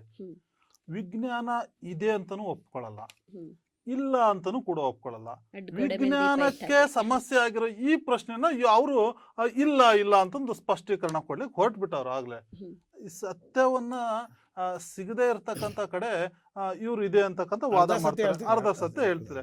ಆಮೇಲೆ ನೋಡಿ ಅವ್ರ ವಾದದಲ್ಲಿ ಎಷ್ಟಿದೆ ಅಂದ್ರೆ ಆ ವಾದವನ್ನ ಇಲ್ಲ ಅಂತ ಪ್ರೂವ್ ಮಾಡಕ್ಕಾಗದೆ ಭಯೋತ್ಪಾದಕರು ಅಂತ ಹೊರಟು ಬಳಸ್ಬಿಟ್ರು. ನಾವ್ ಹೇಳ್ತಿರೋದು ಇಲ್ಲಿ ನಮ್ಮ ಧರ್ಮ ಗ್ರಂಥಗಳಲ್ಲಿ ಇದೆ, ನಮ್ಮ ಸಮಾಜದಲ್ಲಿ ಆಚರಣೆಯಲ್ಲಿ ಇದೆ. ಇದ್ರಲ್ಲಿ ಎಲ್ಲಾ ಆಚರಣೆಗಳಲ್ಲಿರುವಂತೆ ಮೌಢ್ಯತೆಗಳು ದೇವರು ಮತ್ತೆ ದೆವ್ವ ಮೈ ಮೇಲೆ ಬರೋದ್ರಲ್ಲೂ ಕೂಡ ಇದೆ. ಪಾಪ ಯಾವ್ದೋ ಸೊಸೆ ಏನ್ ಮಾಡಿರ್ತಾಳೆ, ಒಂದ್ ಮನೆಗ್ ಮದುವೆ ಆಗಿ ಹೋಗಿರ್ತಾಳೆ, ಪಾಪ ಅವಳು ತವ್ರ ಮನೇಲಿ ತುಂಬಾ ಚೆನ್ನಾಗಿ ಒಳ್ಳೆ ಕೋಳಿಯನ್ನ ಒಳ್ಳೆ ಒಂದು ಮಾಂಸಾಹಾರದ ಅಡುಗೆಯನ್ನ ಊಟ ಮಾಡ್ಕೊಂಡು ಹೋಗಿರ್ತಾಳೆ. ಅಲ್ಲಿ 1 ತಿಂಗಳಾದ್ರೂ ಕೂಡ ಬರಲ್ಲ. ಅವಳು ಪಾಪ ವೇಟ್ ಮಾಡ್ತಿರ್ತಾಳೆ. ಇದನ್ನ ಪರಿಕಲ್ಪನೆಯನ್ನು ಬೆಳೆಸ್ಕೊಂಡು ಅಂತ ಮೈ ಮೇಲೆ ಬಂದ್ಬಿಟ್ಟು ನನಗೆ ಕೋಳಿ ಕೊಟ್ರೆ ಸಮಾಧಾನ ಆಗುತ್ತೆ ಅಂತ ಪಾಪ ತಿನ್ಬೇಕು ಅವಳು. ಅಂತ ಒಂದು ಕಲ್ಪನೆಗಳು ಸೇರ್ಕೊಂಡಿದೆ, ಅಂತವನ್ನ ಇವ್ರು ವಾದ ಮಾಡೋ ಕೊಟ್ಟಿದ್ದಾರೆ. ಅವ್ರು ಕೊಟ್ಟಿರತಕ್ಕಂಥ ಉದಾಹರಣೆ ಅಂತ ಒಂದು ಮೌಢ್ಯದ ಪರಿಕಲ್ಪನೆಯಲ್ಲಿ ಯಾರೋ ತಂದಿಟ್ರು, ಪಾಪ ಅವ್ರು ತಿಂದ್ರು, ಹೊಟ್ಟೆ ಹಸಿತಾಯ್ತು, ಜ್ಯೂಸ್ ಮಾಡ್ಕೊಂಡು ಬೇಕಾಯ್ತು, ತಿಂದ್ರು. ಅವಕ್ಕೆಲ್ಲ ಏನಾಗ್ತವೆ? ಮೌಢ್ಯದ ಪರಿಕಲ್ಪನೆಯಲ್ಲಿ ಬಂದಿರತಕ್ಕಂಥ ಆಚರಣೆಗೆ ದೇವರ ಹೆಸರಿನಲ್ಲಿ ಇರ್ತಕ್ಕಂಥ ಆಹಾರವನ್ನು ತಿಂದವನು ನಾನು ಅಂತ ಪಾಪ ಬರ್ಕೊಳ್ಳಿ ಪಾಪ, ಅವ್ರು ಏನಾರು ಬರ್ಕೊಳ್ಳಿ. ನಾವ್ ಹೇಳಕ್ ಹೊರಟಿರ್ತಕ್ಕಂಥ ದೇವ್ರು ಯಾವುದು ಅಂತಂದ್ರೆ ಒಂದು ನಿರಾಕಾರಿ ಸ್ವರೂಪಿಯಾಗಿರ್ತಕ್ಕಂಥ ದೇವರ ಇರುವಿಕೆಯನ್ನ ಆಗಾಗ ಶರಣರು, ಸಂತರು, ದಾರ್ಶನಿಕರು ಇವೆಲ್ಲ ನಮಗೆ ಹೇಳ್ಕೊಟ್ಟೋಗಿದ್ದಾರೆ. ಧರ್ಮ ಗ್ರಂಥಗಳಲ್ಲಿ ಹೇಳಿದ್ದಾರೆ, ತಮ್ಮ ಕಾವ್ಯಗಳಲ್ಲಿ ಹೇಳಿದ್ದಾರೆ, ವಚನಗಳಲ್ಲಿ ಹೇಳಿದ್ದಾರೆ. ಹೇಳ್ತಾರೆ ಒಂದ್ ಕಡೆ, ಆ ಭಕ್ತನೊಳಗೆ ಅಡಗಿದ್ದ ಮಾಹೇಶ್ವರ, ಆ ಮಾಹೇಶ್ವರನೊಳಗೆ ಅಡಗಿದ್ದ ಪ್ರಸಾದಿ, ಆ ಪ್ರಸಾದಿಯೊಳಗೆ ಅಡಗಿದ್ದ ಪ್ರಾಣಲಿಂಗ, ಆ ಪ್ರಾಣಲಿಂಗಿಯೊಳಗೆ ಅಡಗಿದ್ದ ಶರಣ, ಆ ಶರಣರ ಒಳಗೆ ಅಡಗಿದ್ದ ಗುರು, ಆ ಗುರುವಿನ ಒಳಗಿದ್ದ ಜಂಗಮ, ಆ ಜಂಗಮನ ಒಳಗೆ ಅಡಗಿದ್ದ ನಿತ್ಯ ಮುಕ್ತಿ ಒಳಗಡಗಿದ್ದ ನಮ್ಮ ಮಹಾಪ್ರಕಾಶ ಅಂತ ಒಂದು ಜಂಗಮಲಿಂಗ ಪ್ರಭುವಿನ ವಚನಗಳು. ಈ ಪರಿಕಲ್ಪನೆ ಹೇಗ್ ಬರುತ್ತೆ ಅಂತಂದ್ರೆ ಇವೆಲ್ಲವೂ ಕೂಡ ನಮ್ಮ ಮನುಷ್ಯನ ಅಂತರಂಗದಲ್ಲಿ ಅಡಗಿದೆ. ದೇವರು ತನ್ನ ಇರುವಿಕೆಯನ್ನು ಆಗಾಗ ಅಲ್ಲಲ್ಲಿ ತೋರಿಸ್ತಾನೆ. ಮೈ ಮೇಲೆ ಬರೋದ್ರಗಳು ಎಲ್ಲ ಒಂದ್ ಕಡೆ ಅಸತ್ಯ ಆಗ್ತಾ ಇದೆ, ಎಲ್ಲ ಒಂದ್ ಕಡೆ ಏನೋ ಅನಾಚಾರ ನಡೀತಾ ಇದೆ. ಇವೆಲ್ಲ ನೋಡಿರ್ಬೋದು ನೀವು, ನಮ್ಮ ಧರ್ಮ ಪುರಾಣ ಕಥೆಗಳಲ್ಲಿ ಕೂಡ ಇದರಲ್ಲಿ ಉಲ್ಲೇಖ ಇದೆ. ಆ ಸತಿ ಸಕ್ಕುಬಾಯಿ ಅಷ್ಟೊಂದು ಕಷ್ಟವನ್ನು ಅನುಭವಿಸಬೇಕಾದ್ರೆ ಸ್ವತಃ ದೇವರು ಆ ಮಾನವನ ರೂಪವಾಗಿ ಬಂದು ಅವನಿಗೆ ಅವ್ರು ಸಹಾಯ ಮಾಡಿರ್ತಕ್ಕಂಥ ಒಂದು ಕಥೆಯನ್ನು ಓದ್ತೀವಿ. ಅದು ಬೇಡ, ಭಕ್ತ ಕುಂಬಾರನ ಕಥೆಯನ್ನು ತೆಗೆದುಕೊಳ್ಳಿ, ಆ ಗೋರನಿಗೆ ಮಾಡಿರ್ತಕ್ಕಂಥ ಸಹಾಯವನ್ನ ಸ್ವತಃ ರವೀಂದ್ರನಾಥ್ ಗೋರ ಅಂತಕ್ಕಂಥ ಕಾದಂಬರಿ ಒಂದು ಪುಸ್ತಕವನ್ನು ಬರೆದ್ಬಿಟ್ಟು ಅದರಲ್ಲಿರ್ತಕ್ಕಂಥ ಅವೆಲ್ಲ ದೇವರ ಇರುವಿಕೆಗಳು. ಅವೆಲ್ಲ ಅವನ್ನೇ ಇಲ್ಲ ಅಂತ ವಾದ ಮಾಡಕ್ ಹೊರಟಾಗ ಇನ್ನೇನ್ ಹೇಳಕ್ಕಾಗುತ್ತೆ? ಆಮೇಲೆ ಅವ್ರು ಹೇಳಿದ್ರು 1 ಆತ್ಮ 2 ಆತ್ಮಕ್ಕೆ ಯಾಕೆ ಸರ್? ಅದನ್ನೇ ನಾವು ಹೇಳ್ತಿರೋದು. 1 ಆತ್ಮ ಇರುತ್ತೆ, ಅದು ನಾರ್ಮಲ್ ಇರುತ್ತೆ. ಯಾವಾಗ 2 ಹೋಗ್ತವೆ ಅವಕ್ಕೆ ದೇವ್ರು ಬಂದಿರೋದು, ದೆವ್ವ ಬಂದಿರೋದು ಅಂತ ಹೇಳ್ತೀವಿ. ಅದನ್ನು ಪ್ರೂವ್ ಮಾಡ್ಬೇಕಂತೆ. ಈಗ ಒಂದು ಮೊಟ್ಟೆ ಎಕ್ಸಾಂಪಲ್, ಸರ್ ನೀವು ಮೊಟ್ಟೆಯನ್ನ ಹೊಡ್ಕೊಂಡು ತಿಂತಿದ್ರಲ್ಲ, ಒಂದು ಗೀರುಂಡ ಅಂತ ಇರುತ್ತೆ, ಅದ್ರಲ್ಲಿ ಒಂದು ಯೆಲ್ಲೋ ಕಲರ್ ಇರುತ್ತೆ ಭಾಗ ಇರುತ್ತೆ. ಕೆಲವು ಮೊಟ್ಟೆಗಳಲ್ಲಿ 2 ಇರ್ತಾವಪ್ಪ. ಯಾಕೆ ಇರ್ತವೆ ಅಂತ ಕೇಳಿದ್ರೆ ನಾವೇನ್ ಹೇಳಕ್ಕಾಗಣ? ಅವು ಪ್ರಕೃತಿ ನಿಯಮಗಳು. ಆಮೇಲೆ ನಾವು ಚಿಕ್ಕವರು ಇದ್ದಾಗ ಬರೀ 3 ಕಡಲೆ ಬೀಜ ಇರ್ತಕ್ಕಂಥ ಶೇಂಗಾ ಬೀಜ ನೋಡ್ತಿದ್ವಿ. ಈಗ 4-5 ಬರ್ತವೆ. ಯಾಕಿರ್ತವೆ? ಅದು 3 ಇರ್ಬೇಕು ಅಂತ ವಾದ ಮಾಡ್ತಾರೆ ಇವರು. ಆಮೇಲೆ ಒಂದು ಮರ ಬರ್ದಿರುತ್ತೆ, ಆ ಮರದ ಮೇಲೆ ಇನ್ನೊಂದು ಯಾವ್ದೋ ಮರ ಎಲ್ಲೋ ಒಂದು ಬೀಜ ಬಿಟ್ಟಿರುತ್ತೆ, ಆ ಮರದ ಮೇಲೆ ಇನ್ನೊಂದು ಮರ ಹುಟ್ಟಿರುತ್ತೆ. ಅಲ್ಲಿ ಯಾಕೆ ಇನ್ನೊಂದು ಮರ ಬೆಳಿಬೇಕು ಅಂತ ಕೇಳಿದ್ರೆ ನಾವ್ ಏನ್ ಹೇಳಕ್ಕಾಗುತ್ತೆ? ಅವು ಪ್ರಕೃತಿ ನಿಯಮಗಳು ಸರ್. ಒಂದು ಆತ್ಮದಲ್ಲಿ ಇನ್ನೊಂದು ಆತ್ಮಗಳು ಸೇರ್ಬೇಕು ಅಂತಂದು ಏನೂ ಇಲ್ವಾ? ಇವೆಲ್ಲ ಉದಾಹರಣೆಗಳು. ಪ್ರಕೃತಿಯ ರೂಪದಲ್ಲಿ ನಮಗೆ ಹಿಂಗ್ 2 ಇದಾವೆ ಅಂತ ಅದನ್ನೇ ನಾವು ದೇವ್ರು ಬಂದಿದೆ, ದೆವ್ವ ಬಂದಿದೆ ಅಂತಂದು ಅವಾಗಿಂದ ನಾವು ಹೇಳ್ತಾ ಇದೀವಿ. ಅವ್ರು ಕೇಳ್ತಾ ಇಲ್ಲ. ಆಮೇಲೆ ನೀವು ನೋಡಿರ್ಬೋದು, ಒಂದು ಕರಾವಳಿ ಪ್ರದೇಶದಲ್ಲಿ ಭೂತಾರಾಧನೆ ಅಂತ ಮಾಡ್ತಾರೆ. ಶತಮಾನಗಳಿಂದ ನಡೆದುಕೊಂಡು ಬಂದಿರತಕ್ಕಂಥ ಈ ಭೂತಾರಾಧನೆಯನ್ನೇ ಅವರು ಅದನ್ನ ಆ ಭೂತಕ್ಕೆ ಶಾಂತಿ ಮಾಡುವ ಒಂದು ನೆಪದಲ್ಲಿ ಎಷ್ಟೋ ಆಚರಣೆಗಳು ನಡೆಯುತ್ತವೆ. ಅದು ಅವರ ನಂಬಿಕೆ ಸರ್. ಅದು ಆ ನಂಬಿಕೆಗಳನ್ನೇ ನೀವು ಅದು ಇಲ್ಲ, ಆ ದೇವರು ಇಲ್ಲ, ಏನೂ ಇಲ್ಲ, ಎಂಥದ್ದು ಇಲ್ಲ, ಲೊಂಡು ಲಸ್ಕು ಅಂತಂದ್ರೆ ನಾವು ಇನ್ನೇನ್ ಮಾಡಕ್ಕಾಗುತ್ತೆ? ಹೇಳ್ತೀವಿ, ಸಾಕ್ಷ್ಯಗಳನ್ನ ತೋರಿಸ್ತೀವಿ, ಹಿಂಗ್ ಮಾಡ್ತಿದ್ದಾರಪ್ಪ ಒಪ್ಕೊಳ್ಳಿ ಅಂತಂದು. ಅವ್ರು ಒಪ್ಕೊಳಕ್ಕೆ ರೆಡಿ ಇಲ್ಲ. ಆತ್ಮಗಳು 2 ತೋರಿಸ್ಬಿಡಿ ಅಂದಾಗ ಇವನ್ ತೋರಿಸ್ತೀವಿ ನಾವು, ಹಿಂಗ್ ಪ್ರಕೃತಿಲಿ ಹಿಂಗ್ ಮೊಟ್ಟೆಲಿ ಹಿಂಗ್ 2 ಇರ್ತಾವಪ್ಪ, ಹಂಗ ಅವು ಕೂಡ ಸೇರ್ಕೊಳ್ತವೆ. ಅವೆಲ್ಲ ಒಂದು ಸಾಂಕೇತಿಕ ರೂಪದಲ್ಲಿ ಬರ್ತವೆ ಸರ್. ಅವೆಲ್ಲ ಅವನ್ನ ನಾವ್ ಹೆಂಗ್ ತೋರ್ಸಕ್ಕಾಗುತ್ತೆ? ಅದು ಬಿಟ್ಟು ನೀವು ಭಯೋತ್ಪಾದಕರು ಸತ್ಯವನ್ನೇ ಸುಳ್ಳು ಮಾಡಕ್ ಹೊರಟಿದ್ದಾರೆ, ಈ ತರದ ಅಂಶಗಳಿದೆಯಲ್ಲ, ಇವೆಲ್ಲ ನಂಬಕ್ಕಾಗಲ್ಲ. ಹೇಗೆ ಒಂದು ಸತ್ಯ ದೇವರು ಇರುವಿಕೆ, ಆ ದುಷ್ಟಶಕ್ತಿ ಇರುವಿಕೆ ಅಂತಕ್ಕಂಥದ್ದು ಆ ಸತ್ಯದ ನಡುವೆ ಒಂದು 80% ಮೌಢ್ಯಗಳ ಆಚರಣೆಗಳು ಇಳಿದವೆ. ಅವನ್ನ ನೀವು ಪಾಪ ಕೋಟ್ ಮಾಡ್ಕೊಂಡು ಬರ್ಕೊಂಡು ಅವನ್ನೇ ಎಕ್ಸಾಂಪಲ್ ಆಗಿ ಯಾವಾಗಿಂದನೂ ಹೇಳ್ತಾ ಇದ್ದೀವಿ. ನಾವು ಕೂಡ ಅದನ್ನೇ ಹೇಳ್ತಾ ಇದೀವಿ. ಆ 80% ಬಿಟ್ಬಿಡ್ರಿ ಸರ್, ನೀವು ಸತ್ಯವನ್ನ ನಂಬ್ತಿದ್ದೀವಿ, ಆ ದೇವ್ರ ಇರುವಿಕೆನ ನಂಬ್ತಿದ್ರಿ, ನಿರಾಕಾರ ಅಂತ ತಿಳಿಸ್ತೀವಿ, ಹಿಂಗೆ ತೋರಿಸ್ತೀವಿ, ಅದನ್ನ ನಾವು ಇರುವಿಕೆ ಅಂತ ಕರಿತಿದೀವಿ. ಅವೆಲ್ಲ ಬರ್ತವೆ ಸರ್, ಅವಾಗ ತೋರ್ಸ್ಕೊಂಡು ಹೋಗ್ತವೆ. ಅವು ಇಲ್ಲ ಅಂತಂದ್ರೆ ನಾವು ಇನ್ನು ಹೆಂಗ್ ವಾದ ಮಾಡಕ್ಕಾಗುತ್ತೆ ಅಲ್ವಾ? ಅದನ್ನ ನೀವು ಒಪ್ಕೋಬೇಕು. ನಮ್ಮ ಧರ್ಮಶಾಸ್ತ್ರಗಳಲ್ಲಿ, ನಮ್ಮ ದಾರ್ಶನಿಕರಲ್ಲಿ, ಸ್ವತಃ ರಾಮಕೃಷ್ಣ ಪರಮಹಂಸರಿಗೂ ಕೂಡ ಅಂತ ಅನುಭವ, ದೇವರ ಇರುವಿಕೆ ಅನುಭವನ ಕಂಡಿರ್ತಕ್ಕಂಥ ದಾರ್ಶನಿಕರು ಇವರೆಲ್ಲ. ಇಂಥವ್ರನ್ನ ಬಿಟ್ಬಿಟ್ಟು ನೀವು ಏನು ಇಲ್ಲ, ಒಂದ್ ಕಡೆ ದೇವ್ರು ಇದ್ದಾನೆ ಅಂತಾರೆ, ಒಂದ್ ಕಡೆ ಏನು ಇಲ್ಲ, ಅವು ತೋರ್ಸ್ಕೊಡದೆ ಇಡೀ ಬ್ರಹ್ಮಾಂಡವನ್ನ ಇಷ್ಟೊಂದು ನಿಯಮಬದ್ಧವಾಗಿ ಸೃಷ್ಟಿ ಮಾಡಿರ್ತಕ್ಕಂಥ ದೇವ್ರು ತನ್ನ ಇರುವಿಕೆನೆ ತೋರ್ಸಲ್ಲ ಅಂತ ಹೇಳೋ ಕೊಟ್ಟಿದ್ರಲ್ಲ, ಮತ್ತೆ ಇನ್ಯಾಕೆ ಅವನ್ನೆಲ್ಲ ಕ್ರಿಯೇಟ್ ಮಾಡ್ಬೇಕಿತ್ತು, ಇನ್ಯಾಕೆ ಜೀವಿಗಳನ್ನ ಕ್ರಿಯೇಟ್ ಮಾಡ್ಬೇಕಿತ್ತು, ಇನ್ಯಾಕೆ ಮನುಷ್ಯ ರೂಪವನ್ನ ಕ್ರಿಯೇಟ್ ಮಾಡ್ಬೇಕಿತ್ತು? ಅವು ತೋರ್ಸ್ಕೋಬೇಕು. ದೇವ್ರು ಇರೋದನ್ನ ಅವು ಎಲ್ಲ ಯಾವ್ದೋ ಒಂದು ರೂಪದಲ್ಲಿ ತೋರ್ಸ್ಕೋಬೇಕು, ತೋರ್ಸ್ಕೊಳ್ತಾರೆ. ಇದೇ ದೇವ್ರು. ಆ ದುಷ್ಟಶಕ್ತಿನೂ ಕೂಡ ಅದೇ ಒಂದು ಪರಿಕಲ್ಪನೆಯಲ್ಲಿ ಆಗಾಗ ತನ್ನ ಒಂದು ಉದ್ದೇಶಗಳನ್ನ ಈಡೇರಿಸ್ಕೊಳ್ಳಿಕ್ಕೆ ಮೈ ಮೇಲೆ ಬರ್ತವೆ, ಅವು ಮುಗಿಸ್ಕೊಂಡು ಹೋಗ್ತವೆ.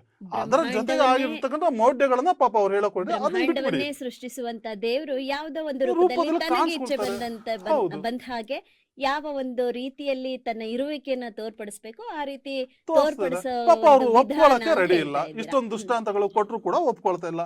ಅದು ಅದ್ರಲ್ಲಿ ಇರ್ತಕ್ಕಂಥ ಮೌಢ್ಯಗಳ ಆಚರಣೆಗಳ ಎಕ್ಸಾಂಪಲ್ ಕೊಡ್ಕೊಂಡು ಹೋಗ್ತಿದ್ದಾರೆ. ದೇವರು ಮತ್ತೆ ದೆವ್ವ ಮೈ ಮೇಲೆ ಬರೋದು ಎಷ್ಟು ಸತ್ಯ ಅನ್ನೋದನ್ನ ಪುರಾಣಗಳನ್ನ ಹಾಗೆ ತಮ್ಮ ಪೂರ್ವಿಕರು ಆಚರಿಸ್ಕೊಂಡು ಬಂದಿರತಕ್ಕಂತಹ ಸಂಪ್ರದಾಯಗಳನ್ನ ನಿದರ್ಶನವಾಗಿ ಕೊಡೋದ್ರ ಮೂಲಕ ಪ್ರಕಾಶ್ ಸರ್ ಅವರು ತಮ್ಮ ವಾದವನ್ನ ಮಂಡನೆ ಮಾಡಿದ್ದಾರೆ. ಇದಕ್ಕೆ ವೀರೇಶ್ ಸರ್ ಅವರು ಏನ್ ಹೇಳ್ತಾರೆ? ಮೇಡಮ್, ಇವರ ಮಾತುಗಳನ್ನ ನಾವೆಲ್ಲ ಕೇಳ್ತಾ ಇದ್ರೆ ಬಹುಶಃ ನನಗೊಂದು ಗಾದೆ ಮಾತು ನೆನಪಿಗೆ ಬರುತ್ತೆ, ಜನ ಮರಳು ಜಾತ್ರೆ ಮರಳು ಅಂತ. ಇವರ ಮಾತುಗಳು ಹೇಗಿದಾವೆ ಅಂತಂದ್ರೆ ಸಮಾಜ ಎಲ್ಲ ವೀಕ್ಷಣೆಯನ್ನ ಮಾಡ್ತಾ ಇದೆ. ಈ ಭೂಲೋಕದೊಳಗಡೆ ಇರಲಾರದಂತಹ ಇವರ ದೆವ್ವಗಳು, ಇವರ ಭೂತಗಳು ಬಹುಶಃ ಇವರ ಮಾತುಗಳಲ್ಲಿ ಪ್ರಸ್ತಾವನೆ ಆಗ್ತಾ ಇರೋದನ್ನ ನೋಡಿದ್ರೆ ನಮಗೆಲ್ಲ ನಾವು ನೋಡ್ತಾ ಇದೆ ಎಲ್ಲರೂ ಕೂಡ ಎಷ್ಟರ ಮಟ್ಟಿಗೆ ಸತ್ಯ ಅಂತ ಅನ್ನೋದನ್ನ ವೀಕ್ಷಣೆಯನ್ನ ಮಾಡ್ಕೊಳ್ಬೇಕು, ಅರ್ಥವನ್ನು ಕೂಡ ಮಾಡ್ಕೊಳ್ಬೇಕು, ಅರಿವು ಮಾಡ್ಕೊಳ್ಬೇಕು ಇದನ್ನ ನಾವು. ಸೊ ಇವರ ಒಂದು ದೇವತೆಗಳು, ಇವರ ಒಂದು ದೇವರುಗಳು, ಇವರ ಒಂದು ದೆವ್ವ ಪಿಸಾಚಿಗಳು ಇವರ ಒಂದು ಮಾನಸಿಕ ತೊಳಲಾಟವನ್ನೇ ವ್ಯಕ್ತಪಡಿಸುತ್ತೆ ವಿನಃ ಇನ್ಯಾವುದೇ ದೇವರುಗಳ ರೂಪದಲ್ಲಿ ಇವರು ಬರ್ಲಿಕ್ಕೆ ಸಾಧ್ಯವೇ ಇಲ್ಲ. ನಾವು ಸ್ಪಷ್ಟವಾಗಿ ಇದನ್ನ ನಾವು ಅರ್ಥ ಮಾಡ್ಕೊಳ್ಬೇಕು. ನಾವೆಲ್ಲ ಅಗಲಿಂದ ಅವರು ಅದೇ ಮಾತುಗಳು ಹೇಳ್ತಾ ಇದ್ದಾರೆ.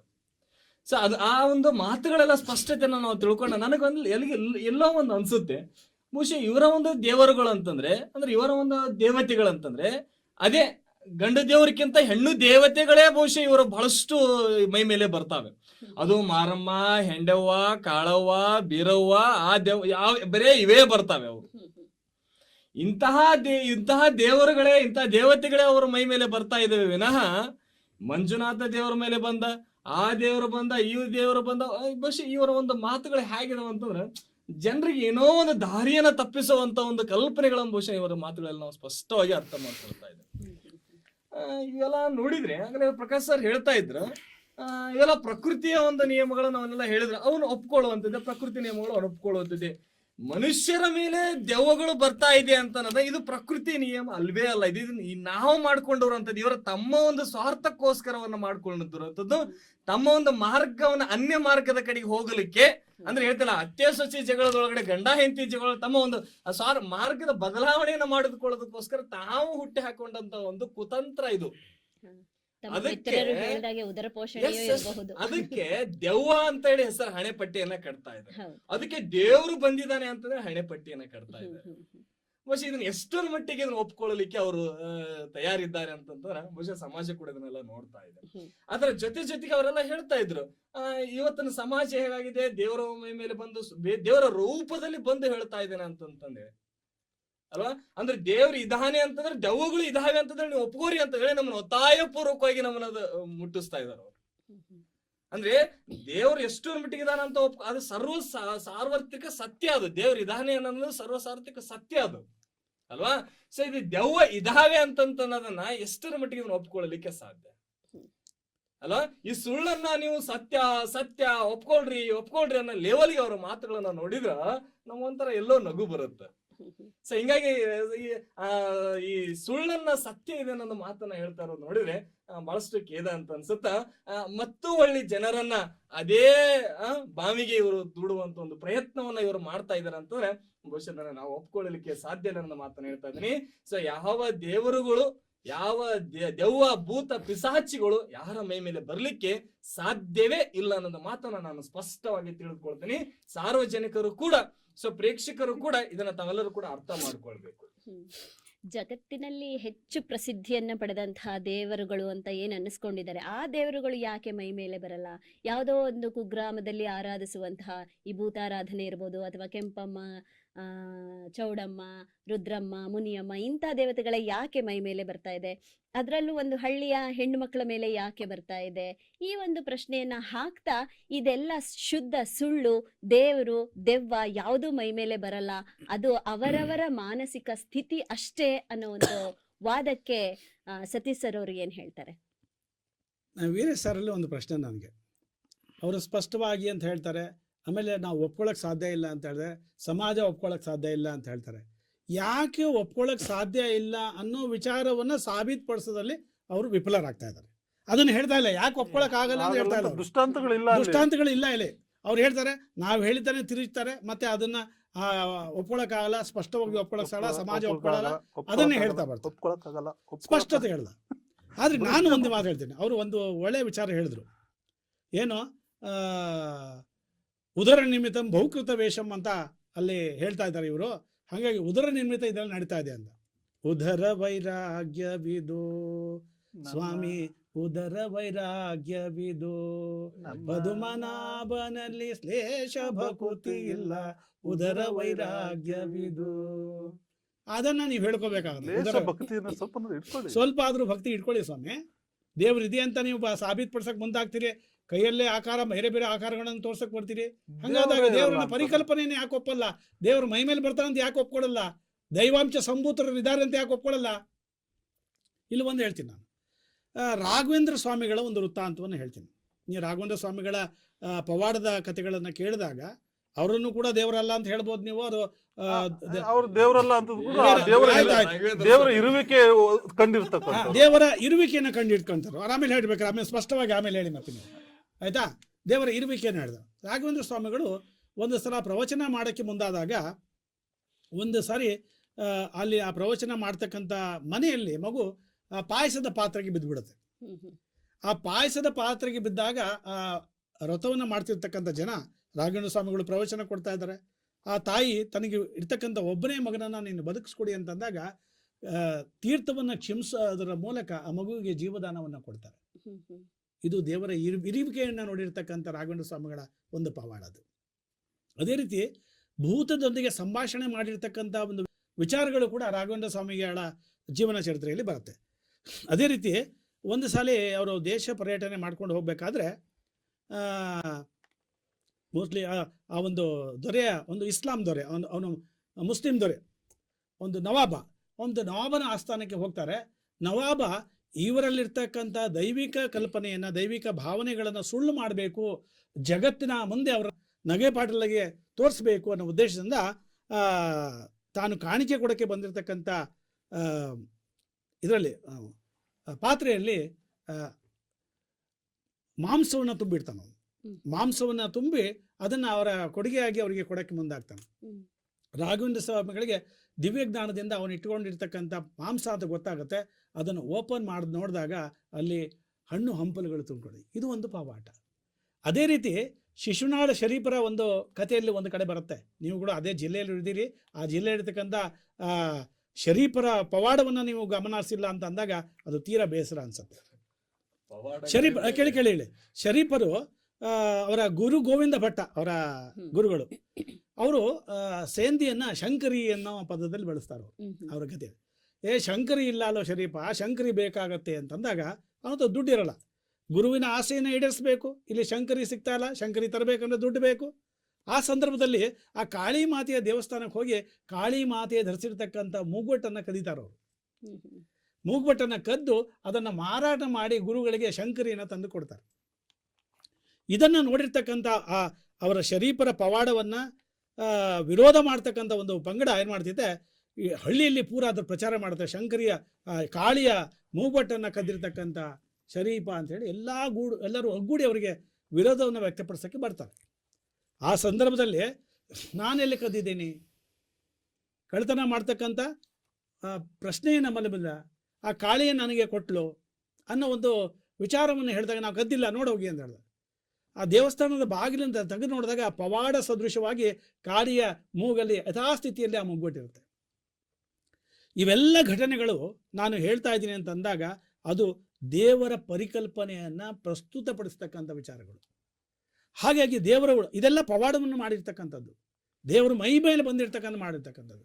ಈಗ ದೇವರ ಸ್ವರೂಪವಾಗಿ ಆ ರಾಘವೇಂದ್ರ ಸ್ವಾಮಿಗಳು ಕಂಡಿರ್ಬೋದು ಅಥವಾ ಶರೀಫರು ಕಂಡಿರ್ಬೋದು. ಆಮೇಲೆ ಇವತ್ತು ಕೂಡ ಕೆಲವು ಕಡೆ ನೀವು ನೋಡಿರ್ಬೋದು, ಅದರ ಮೌಢ್ಯ ಅಂತ ಇರ್ಬೋದು, ಇನ್ನೊಂದೇನೋ ಇರ್ಬೋದು. ಸಾಯಿಬಾಬಾ ನಿರಂತರವಾಗಿ ಸಾಯಿಬಾಬನ ಕೈಯಿಂದ ವಿಭೂತಿ ಬಿಡ್ತಕ್ಕಂಥ ಒಂದು ಪ್ರವೃತ್ತಿಯನ್ನು ನೋಡಿರ್ತಕ್ಕಂಥ ಉದಾಹರಣೆಗಳಿದೆ. ಕೆಲವು ಮನೆಗಳು ಇವತ್ತು ಕೂಡ ಅದು ಮೌಢ್ಯ ಅಂತ ಸಾಬೀತುಪಡಿಸೋಕ್ಕೆ ನಾವು ಸಾಧ್ಯ ಆಗಿರತಕ್ಕಂಥ ವಿಚಾರಗಳು. ಇಂಥೆಲ್ಲ ಪವಾಡಗಳಿದ್ದಾವೆ ಅಂತ ಅಂದಾಗ ದೇವರ ಇರುವಿಕೆನೂ ಸತ್ಯ, ದೇವರ ಮೈ ಮೇಲೆ ಬರೋದು ಸತ್ಯ. ದೇವರ ಇರುವಿಕೆಯಲ್ಲಿ ಸತ್ಯ ಅಂದಾಗ ಆಗಾಗ ಮೈ ಮೇಲೆ ಬರೋದು ಬರೋದು ಕೂಡ ಸತ್ಯನೇ ಸತ್ಯ ಅದು. ಅಂತ ತಾವು ಇದು ಹೇಳ್ತಾ ನನ್ನ ಇದ್ದೀರಾ. ಅಭಿಪ್ರಾಯ. ಸತೀಶ್ ಸರ್ ಅವರ ವಾದಕ್ಕೆ ಕೊಟ್ರೆ ಸರ್ ಅವರು ಏನ್ ಹೇಳ್ತಾರೆ? ಯಾವ ರೀತಿ ಈ ಪವಾಡಗಳು ಆಗ್ತಾ ಇದೆ? ಆ ಪವಾಡಗಳು ಆಗ್ತಾ ಇದೆ ಅನ್ನೋದಕ್ಕೆ ದೇವರ ಇರುವಿಕೆ ಇದೆಯಾ? ದೇವರ ಇರುವಿಕೆ ಇದೆ ಅನ್ನೋದಾದ್ರೆ ದೇವರು ಮೈ ಮೇಲೆ ಬರ್ತಾ ಇರೋದು ಅನ್ನೋದು ಕೂಡ ಸತ್ಯ ಅಂತ ಆ ಅವರ ಸತ್ಪುರುಷರ ಒಂದು ಮೂಲಕ ವಾದಕ್ಕೆ ದೇವರು ತಮ್ಮ ತನ್ನ ಒಂದು ಅಸ್ತಿತ್ವವನ್ನು ವಾದ ತೋರಿಸ್ತಾರೆ ಅದಲ್ಲಿ. ನೋಡಿ, ಒಂದು ಹುಟ್ಟು ಮೆಟ್ಟೆಂಬುದು ನಿಮ್ಮಲ್ಲಿಲ್ಲ, ನಿಮ್ಮಿಂದ ನೀವೇ ಸ್ವಯಂಭುವಯ್ಯ, ಇಂತಾದಿರಯ್ಯ ನೀವಿಂತಾದಿರಯ್ಯ, ನಿಮ್ಮ ಮಹಾತ್ಮೆ ನೀವ ಬಲ್ಲಿರಯ್ಯ, ನಿಜ ಗುರು ಕಪಿಲ ಸಿದ್ಧ ಮಲ್ಲಿನಾಥಯ್ಯ ಅಂತ ಒಂದು ಕಡೆ ವಚನ ಹೇಳ್ತಾರೆ. ಅಂದರೆ ಹುಟ್ಟು ಸಾವೆಂಬುದು ಇಲ್ಲ ಅಂತಂತಂದರೆ ಇವರೆಲ್ಲ ಪೂಜೆ ಮಾಡ್ತಾ ಇರ್ತಕ್ಕಂಥದ್ದು, ಇವರೆಲ್ಲ ದೇವರಂತ ನಂಬ್ಕೊಂಡಿರ್ತಕ್ಕಂಥದ್ದು ಅವು ದೇವರಲ್ಲ. ಈ ಸ್ಪಷ್ಟೀಕರಣ ಮಾಡ್ತಾ ಇದ್ದೀನಿ ಅವರಿಗೆ. ಅವರು ಹಿಂಗೆ ನಮ್ಮಂತ ಇಲ್ಲಿ ಬಾಳೆ ಬದುಕಿ ಹೋದಂಥ ಮನುಷ್ಯರನ್ನ ಇವರು ದೇವರಂತ ತಪ್ಪಾಗಿ ತಿಳ್ಕೊಂಡಿದ್ದಾರೆ. ಅವ್ರಿಗೆ ಒಂದು ಸ್ಪಷ್ಟ ಪರಿಕಲ್ಪನೆ. ಅವ್ರು ತಿಳ್ಕೊಂಡ್ರವು ಈ ಕಾಳಿ ಗಿಳಿ ಎಲ್ಲ ಇವರು ದೇವರುಗಳಲ್ಲ, ರಾಘವೇಂದ್ರ ಇವರೆಲ್ಲ ದೇವರಲ್ಲ. ಅವರು ಸಹ ನಮ್ಮಂತೆ ಈ ಭೂಮಿ ಮೇಲೆ ಇದ್ದು ಹೋದಂಥವ್ರು ಅಷ್ಟೇ. ಅವ್ರು ನಾವು ಅಲ್ಲ ಬರ್ಕೊಳ್ಳಿ ಅವರ ಆದರ್ಶ ವ್ಯಕ್ತಿತ್ವಗಳು ಅಂತ ನಾವು ಕರಿತೀವಿ ಅಷ್ಟೇ. ಒಂದು ಇವರು ಹೇಳ್ತಾ ಇದ್ರು ದೇವರು ಮತ್ತು ದೆವ್ವಗಳು ಬಗ್ಗೆ ಅಷ್ಟೊಂದು ಮಾಡ್ತಾರೆ. ಅವು ಎಲ್ಲ ಉದರ ಪೋಷಣೆಗಾಗಿ ಮಾಡ್ತಕ್ಕಂಥ ಒಂದು ಪಟ್ಟಭದ್ರ ಹಿತಾಸಕ್ತಿಗಳ ಒಂದು ಸೃಷ್ಟಿ ಇದು. ಮೈ ಮೇಲೆ ದೇವರು ಬರ್ತಾ ಇದೆ, ದೆವ್ವಗಳು ಬರ್ತಾ ಇದ್ದಾವೆ ಅಂತ. ಒಂದು ಆತ್ಮಗಳು ನಾವೊಂದು ಪರಿಧಿ ಬರೋದಾದರೆ ಬರೀ ಮನುಷ್ಯರಿಗೆ ಆತ್ಮ ಇಲ್ಲ, ಎಲ್ಲ ಜೀವಿಗಳಿಗೆ ಆತ್ಮ ಇದೆ. ಎಲ್ಲ ನಾನು ಗಿಡ ಮರಕ್ಕೆ ದೆವ್ವ ಬಂದಿದ್ದು ನೋಡ್ಲೇ ಅಲ್ಲ. ನಾಯಿಗೆ ಬಂದಿಲ್ಲ. ಈ ಗಿಡಗಳನ್ನ ಕಡಿದಿರ್ತೀವಿ, ಅವು ಪಾಪ ನಾವು ರಸ್ತೆ ಅಗಲೀಕರಣ ಮಾಡುವಾಗ ಎಷ್ಟು ಕೊಲೆ ಮಾಡ್ತೀವಿ. ಅವು ಅಂತರ್ಪಿಶಾಚಿ ಆಗ್ಬೋದಲ್ಲ ಆತ್ಮಗಳು. ಅವು ಮತ್ತೆ ಯಾಕೆ ಗಿಡದ ಮೇಲೆ ಬಂದು ಅಲ್ಲಾಡ್ಲೇ ಇಲ್ಲ. ಅವು ಎಲ್ಲಿ ಹೋದವು ಆತ್ಮಗಳು? ಎಷ್ಟೊಂದು ಪ್ರಾಣಿಗಳು ನಾವು ಭಾನುವಾರ ಬಂದ್ರೆ ಸಾಕು, ನಾವು ಚಿಕನ್ ಮಟನ್ ಅಂಗಡಿಗೆ ಹೋಗ್ಬಿಟ್ನೆ ಅಂದ್ರೆ ಕುಯ್ದು ಎಸಿತಿರ್ತಾರೆ ಅವನೇ. ಅವೆಲ್ಲ ಹಿಂಸೆ ಪಟ್ಟು ಸತ್ತು ಹೋಗಿರ್ತವೆ. ಆ ಆತ್ಮಗಳು ಏನಾದವು? ಅವು ಯಾಕೆ ಮತ್ತೆ ಬೇರೆ ಕಡೆ ಬರಲಿಲ್ಲ? ಅದರಲ್ಲಿ ಮನುಷ್ಯರು ನೀವು ಅವಾಗಲೇ ಹೇಳಿದ್ರಿ, ಅದು ನೋಡಿ ಶೋಷಿತರ ಹೆಣ್ಣು ಮಕ್ಕಳ ಮೇಲೆ ದೆವ್ವಗಳು ಬರ್ತವೆ. ಅಲ್ಲ ನಾವ್ ಹೇಳ್ತಾ ಇದ್ದೀವಿ, ಕಲ್ಪನೆ ಅಲ್ಲ, ಅದು ಸಮಾಜದಲ್ಲಿ ನಡೀತಕ್ಕಂಥದ್ದು. ನಿಮ್ಮಂಥವ್ರು ಅಲ್ಲಿ ಪ್ರಚಾರ ಮಾಡ್ತಕ್ಕಂಥ ಒಂದು ಸನ್ನಿವೇಶ. ಇದುವರೆಗೆ ನೋಡ್ತೀನಿ, ನಾನು ಬಹಿರಂಗವಾಗಿ ಹೇಳ್ತೀನಿ, ಒಂದೇ ಒಂದು ದೈವ ವೈದಿಕರ ಮೇಲೆ ಬಂದಿದೆಯಾ? ದೆವ್ವ ವೈದಿಕರ ಮೇಲೆ ಎಲ್ಲಾದ್ರೂ ಒಂದು ದೆವ್ವ ಬಂದಿದೆ ಅಂತ ಪುರಾವೆ ಕೊಡಿ. ಬಂದಿರಬಹುದು, ಬಹುದಲ್ಲ. ಈಗ ಉಕ್ಕಡ ಗಾಯತ್ರಿಗೆ ಹೋಗೋಣ, ಒಬ್ರ ವೈದಿಕರನ್ನ ದೆವ್ವ ಬಂದಿರೋದ್ರೊಳಗೆ ನನಗೆ ತೋರಿಸಿ. ತೋರ್ಸೋಣ ಬಿಡಿ, ಅದಕ್ಕೇನಂತ ಇಲ್ಲ, ಅದು ಸುಳ್ಳು ಹೇಳ್ತಾ ಇದ್ರಿ. ಮತ್ತೆ ಇವ್ರ ನೋಡಿ ಬರ್ಕೊಳ್ಳಿ, ನೀವು ಮಾತಾಡುವ ಸುಮ್ಮನಿದ್ದೆ, ನಾನೇನು ಮಾತಾಡ್ಲಿಲ್ಲ. ಅದನ್ನ ನೀವು ಪಾಲಿಸ್ಬೇಕಲ್ವಾ? ಈ ಪವಾಡಗಳೆಲ್ಲ ಸತ್ಯವಲ್ಲ, ಅವೆಲ್ಲ ಅಂತ್ಯಕಂತ್ಯಗಳ ಒಂದು ಪುರಾಣ. ಅದಕ್ಕಾಗಿ ಬಸವಣ್ಣವ್ರು ಬಹಳ ಸೊಗಸಾಗಿ ಹೇಳ್ತಾರೆ, ಅಲ್ಲಿ ಅಲ್ಲಮ ಪ್ರಭುಗಳು, ವೇದಗಳೆಂಬುವು ಬ್ರಹ್ಮನ ಭೂತಾಟ, ಶಾಸ್ತ್ರಗಳೆಂಬುವು ಸರಸ್ವತಿಯ ಗೊಡ್ಡಾಟ, ಆಗಮಗಳೆಂಬುವು ಋಷಿಯ ಮರುಳಾಟ, ಪುರಾಣಗಳೆಂಬ ಪೂರ್ವದವರ ಪುಂಡಾಟ, ಇಂತು ಇವನು ಅರಿದವರ ನೀತಿಗಳಲ್ಲಿ ನಿಜದಲ್ಲಿ ನಿಂದಿಪ್ಪಾತನೇ ಗುಹೇಶ್ವರನಲ್ಲಿ ಅಚ್ಚಲಿಂಗೈಕ್ಯನು ಅಂತ ಕರೀತಾರೆ. ಇವನ್ನೆಲ್ಲ ಇವರು ಪುರಾಣ, ಅಲ್ಲಿ ಪುರಾಣ ಹೇಳುತ್ತೆ, ಇಲ್ಲಿ ಪುಣ್ಯಕಥೆ ಹೇಳುತ್ತೆ ಅಂತ ಇವನ್ ಹಿಡ್ಕೊಂಡು ಹೋಗ್ತಾ ಇದಾರಲ್ಲ. ಅದಕ್ಕೆ ಅವತ್ತೇ ಅಲ್ಲಮ ಪ್ರಭು ಹೇಳಿದ, ಇವೆಲ್ಲ ಒಂದು ಪುಂಡಾಟ ಅಂತ ಹೇಳಿದ್ರು. ಪುಂಡಾಟ. ಇವರೆಲ್ಲ ಮಾತಾಡ್ತಿರ್ತಕ್ಕಂಥದ್ದು ಒಂದು ಪುಂಡಾಟ. ಇವರೊಂದು ಯಾವುದೋ ಹೇಳಿದ್ರು, ತೀರ್ಥವನ್ನು ಚಿಮಿಕ್ಸ್ಬಿಟ್ರು ಜೀವ ಬಂದ್ಬಿಡ್ತು ರಾಘವೇಂದ್ರ ಸ್ವಾಮಿ. ತೀರ್ಥವನ್ನು ಚಿಮ್ಸೋದಾಗ್ಬಿಟ್ಟಿದ್ರೆ ಪಾಪ ನಮ್ಮ ಪುನೀತ್ ರಾಜ್ಕುಮಾರ್ ಹೋದ್ರು, ಬಂದು ಅಂತರನ್ನ ಕರ್ಕೊಂಬಂದು ಚಿಮಿಕ್ಸ್ ಬಿಡ್ಬೋದಾಗಿತ್ತು. ಗಾಂಧಿ ಹೋದ್ರು ಚಿಮಿಕ್ಸ್ ಬಿಡ್ಬೋದಾಗಿತ್ತು. ಬಸವಣ್ಣ ಹೋದ್ರು ಚಿಮಿಕ್ಸ್ ಬಿಡ್ಬೋದಾಗಿತ್ತು. ಎಲ್ಲಿ ಹೋಗಿದ್ರು ನಿಮ್ಮ ಚಿಮಿಕ್ಸರು? ರಾಘವೇಂದ್ರನ ಕಾಲಘಟ್ಟದಲ್ಲಿ ಯಾರು ಅದ್ಭುತ ವ್ಯಕ್ತಿಗಳು ಸತ್ತಿಲ್ವಾ? ರಾಘವೇಂದ್ರರು ಹೋದ್ರಲ್ಲ, ಅವ್ರಿಗೆ ಚಿಮಿಕ್ಸ್ಕೊಂಡು ಮತ್ತೆ ಉತ್ಪತ್ತಿ ಆಗ್ಬೋದಾಗಿತ್ತಲ್ಲ, ಯಾಕೆ ಆಗ್ಲಿಲ್ಲ? ಹೋಗಿಲ್ಲ, ಸ್ವಯಂ ಅವರು. ಇದನ್ನ ಗೊಡ್ಡಾಟ ಅಂತ ಹೇಳೋದು. ಬರ್ಕೊಳ್ಳಿ, ನಾನು ಹೇಳ್ತೀನಿ. ಆಮೇಲೆ ನವಾಬನ ಆಸ್ಥಾನದೊಂದು ಉದಾಹರಣೆ ಕೊಟ್ಟರೆ ನೀವು ಭಾಳ ಭಾಳ ಚೆನ್ನಾಗಿ ಹೇಳಿದ್ರೆ. ರಾಘವೇಂದ್ರ ಸ್ವಾಮಿ ಮಾಂಸವನ್ನ ತಂದಿದ್ರು ನೋಡಿ. ಇದು ವೈದಿಕರ ಒಂದು ಷಡ್ಯಂತ್ರ. ನಾನು ಯಾಕೆ ಹೇಳ್ತಾ ಇದ್ದೀನಿ ಅಂತಂದ್ರೆ, ಯಾವೊಬ್ಬ ರಾಜ ಒಬ್ಬ ಬ್ರಾಹ್ಮಣನಿಗೆ ಮಾಂಸವನ್ನ ಕೊಡಲ್ಲ. ಬ್ರಾಹ್ಮಣ ರಾಘವೇಂದ್ರ ಅವನ ಹಣ್ಣಂಪಲಗಳನ್ನ ತಂದಿದ್ದ. ಈ ರಾಘವೇಂದ್ರನ ಏನಂತೀವಲ್ಲ ನಾವು, ವೈಭವೀಕರಿಸಲಿಕ್ಕೆ ಹಿಂಬಾಲಕರು ಏನು ಮಾಡಿದ್ರು ಅಂತಂದ್ರೆ, ನವಾಬ ಮಾಂಸ ತಂದಿದ್ದ, ಇವ್ರು ತೆರೆತಳಲಾದ ಹಣ್ಣು ಆಯಿತು ಅಂತ. ಇದು ಒಂದು ಕಟ್ಟುಕತೆ. ಇವನನ್ನು ಷಡ್ಯಂತ್ರಗಳು, ಇತಿಹಾಸದ ಅಥವಾ ಪುರಾಣಗಳ ಷಡ್ಯಂತ್ರಗಳು ಅಂತ ಕರಿತೀವಿ. ಈ ವೈದಿಕರು ಈಗಲ್ಲ ಇಂಥ ಷಡ್ಯಂತ್ರ ಮಾಡಿರೋದು, ತಲಾಂತರದಿಂದ ಷಡ್ಯಂತ್ರಗಳು ಮಾಡ್ಕೊಂಡ್ಬಂದಿದ್ದಾರೆ. ಆ ಷಡ್ಯಂತ್ರದಲ್ಲಿ ನೀವು ಕೊಟ್ಟಂಥ ಒಂದು ಕಾಲ್ಪನಿಕ ಕಥೆಯು ಒಂದು ಷಡ್ಯಂತ್ರ. ಆಮೇಲೆ ಗುರು ಗೋವಿಂದ ಭಟ್ರದ್ದು ಹೇಳಿದ್ರಿ, ಶಂಕರ ಇದೆ, ಸೇಂದಿ ಇದೆ ಎಲ್ಲ ಹೇಳಿದ್ರಿ. ಶಂಕರ ಅಂದರೆ ಸೇಂದಿ. ಪಾಪ ಗುರು ಗೋವಿಂದ ಭಟ್ರಿಗೆ ಸೇಂದಿ ಕುಡಿಯಂಗೆ ಆಗ್ಬಿಟ್ಟಿತ್ತು. ಶರೀಫರಿಗೆ ಹೇಳ್ಬೇಕು, ಕಾಳಿ ದೇವಿ, ದೇವಿ ಅಲ್ಲ ದೇವತೆ, ಅದನ್ನು ತಿದ್ಕೊಳ್ಳಿ. ಶರೀಫರು ಹೋದ್ರು ಆ ಒಂದು ನೀವು ನಂಬುವಂಥ ಕಾಳಿ ದೇವಸ್ಥಾನಕ್ಕೆ ಮೂಗುನತ್ತು ಕದ್ರು, ಕಳ್ತನೂ ಮಾಡಿದರು. ಅದನ್ನು ಹೋಗಿ ಸೇಟೋಗ ಮಾರಿ ಬಂದರು. ಮುಲ್ಲು ಕತೆ ಹೇಳಿಲ್ಲ ನೀವು, ಅರ್ಧ ಹೇಳ್ಬಿಟ್ರಿ. ಮಾರೇ ತಂದಿದ್ದು ಅದನ್ನೇ ಹೇಳ್ತೀನಿ. ಮಾರಿ ಬಂದರು, ಸೇಂದಿ ತಂದು ಕೊಟ್ಟರು. ಊರ ಜನ ಮಾತಾಡಕ್ಕೆ ಹಚ್ಚಿಬಿಟ್ರು. ಸೇಟಿಗೆ ದಿಗ್ಲು ಬಿದ್ದುಬಿಡ್ತು. ಅವನಿಗೆ ಗೊತ್ತಿರಲಿಲ್ಲ ನತ್ತು ದೇವಿದು ಅಂತ. ಅಯ್ಯೋ ದೇವ್ರದಂತೆ ಇದು, ನಾನು ಇಟ್ಕೊಂಡ್ಬಿಟ್ರೆ ನಂಬಿಕೆ ಇತ್ತಲ್ಲ. ಮತ್ತೆ ಯಾರಿಗೂ ಗೊತ್ತಾಗ್ದಂಗೆ ಹೋಗಿ ಮತ್ತೆ ಅಲ್ಲಿ ಇಟ್ಟು ಬಂದವನು. ಅದನ್ನ ದೇವ್ರು ಕೊಟ್ಟರು ಅಂತ ಅಲ್ಲಿ ಹೋಗಿ ಇಟ್ಟು ಬಂದ್ಬಿಟ್ಟ. ನನಗೆ ಯಾಕಪ್ಪ ಬೇಕು, ನನಗೆ ಶಾಪ ಅದಿಗಿದ್ದು ಅಂತ ಇಟ್ಟು ಬಂದ ಅವನು ಸೇಟು. ಆಮೇಲೆ ಇದೆಲ್ಲ ಚರ್ಚೆಗೆ ನೋಡ್ತಾರೆ. ಶರೀಫರು ಮತ್ತೆ ಕರ್ಕೊಂಡು ನೋಡಿದಾಗ ಅದು ಇತ್ತು ಮುತ್ತು. ಇದು ನೈಜತೆ. ಇವುಗಳನ್ನು ನಾವು ಪವಾಡ ಅಂತ ನೀವು ಹೇಳಕ್ಕೆ ಹೋಗ್ತೀರಿ. ಇನ್ನೊಂದು ವಿಭೂತಿ ಇದು ಹೇಳಿದ್ರೆ ಭಾಳ ಸೊಗಸಾಗಿ ಹೇಳಿದ್ರಿ. ವಿಭೂತಿದು ಎಷ್ಟೊಂದು ಎಂಥ ಸಮಾಜವನ್ನು ದಿಕ್ಕು ತಪ್ಪಿಸಿದ್ರು ಅಂತಂದರೆ, ನಿಮ್ಮ ಬಾಬರು ಒಂದು ದೊಡ್ಡ ಒಂದು ಮೌಢ್ಯದ ಕೂಪವನ್ನು ಬಾಬರವರು ಸೃಷ್ಟಿ ಮಾಡಿದರು. ಬಾಬಾ ಇದ್ದಂಥ ಒಂದು ಸಂದರ್ಭದಲ್ಲಿ ರಿಂಗನ್ನು ಕೊಡ್ತಾ ಇದ್ರು. ನಾನು ಸತ್ಯವಾದ ಘಟನೆಯನ್ನು ಹೇಳ್ತಾ ಇದ್ದೀನಿ. ಎಚ್ ನರಸಿಂಹಯ್ಯನವರು ವೇದಿಕೆಯಲ್ಲಿ ಕೇಳಿದಂಥ ಒಂದು ಸಂದರ್ಭ ನಾನು ಉಲ್ಲೇಖ ಮಾಡಿದ್ದು ಶಿರ್ಡಿ ಸಾಯಿಬಾಬಂದು ಅಲ್ಲ. ಒಟ್ಟಿ ನಾನು ಹೇಳಿದ್ದ ಬಾಬಾಗಳದ್ದು ಹೇಳ್ತಾ ಇದ್ದೀನಿ. ಇದೇ ಅದರ ಮುಂದುವರಿಕೆ ಬಾಬಾಗಳು. ಈಗ ಆ ಕಾಲಘಟ್ಟದಲ್ಲಿ ನರಸಿಂಹಯ್ಯ ಅಂತಾರೆ ಇದ್ದಂದ್ರೆ ನಿಮ್ಮ ಶಿರ್ಡಿ ಸಾಯಿಬಾಬನು ಹಿಡ್ಕೊಂಡು ಜಗ್ಗಾಡಿ ರುಬ್ಬಿ ಹಾಕಿರೋರು. ಅವತ್ತಿರಲಿಲ್ಲ ನರಸಿಂಹಯ್ಯ ಅಂತರು.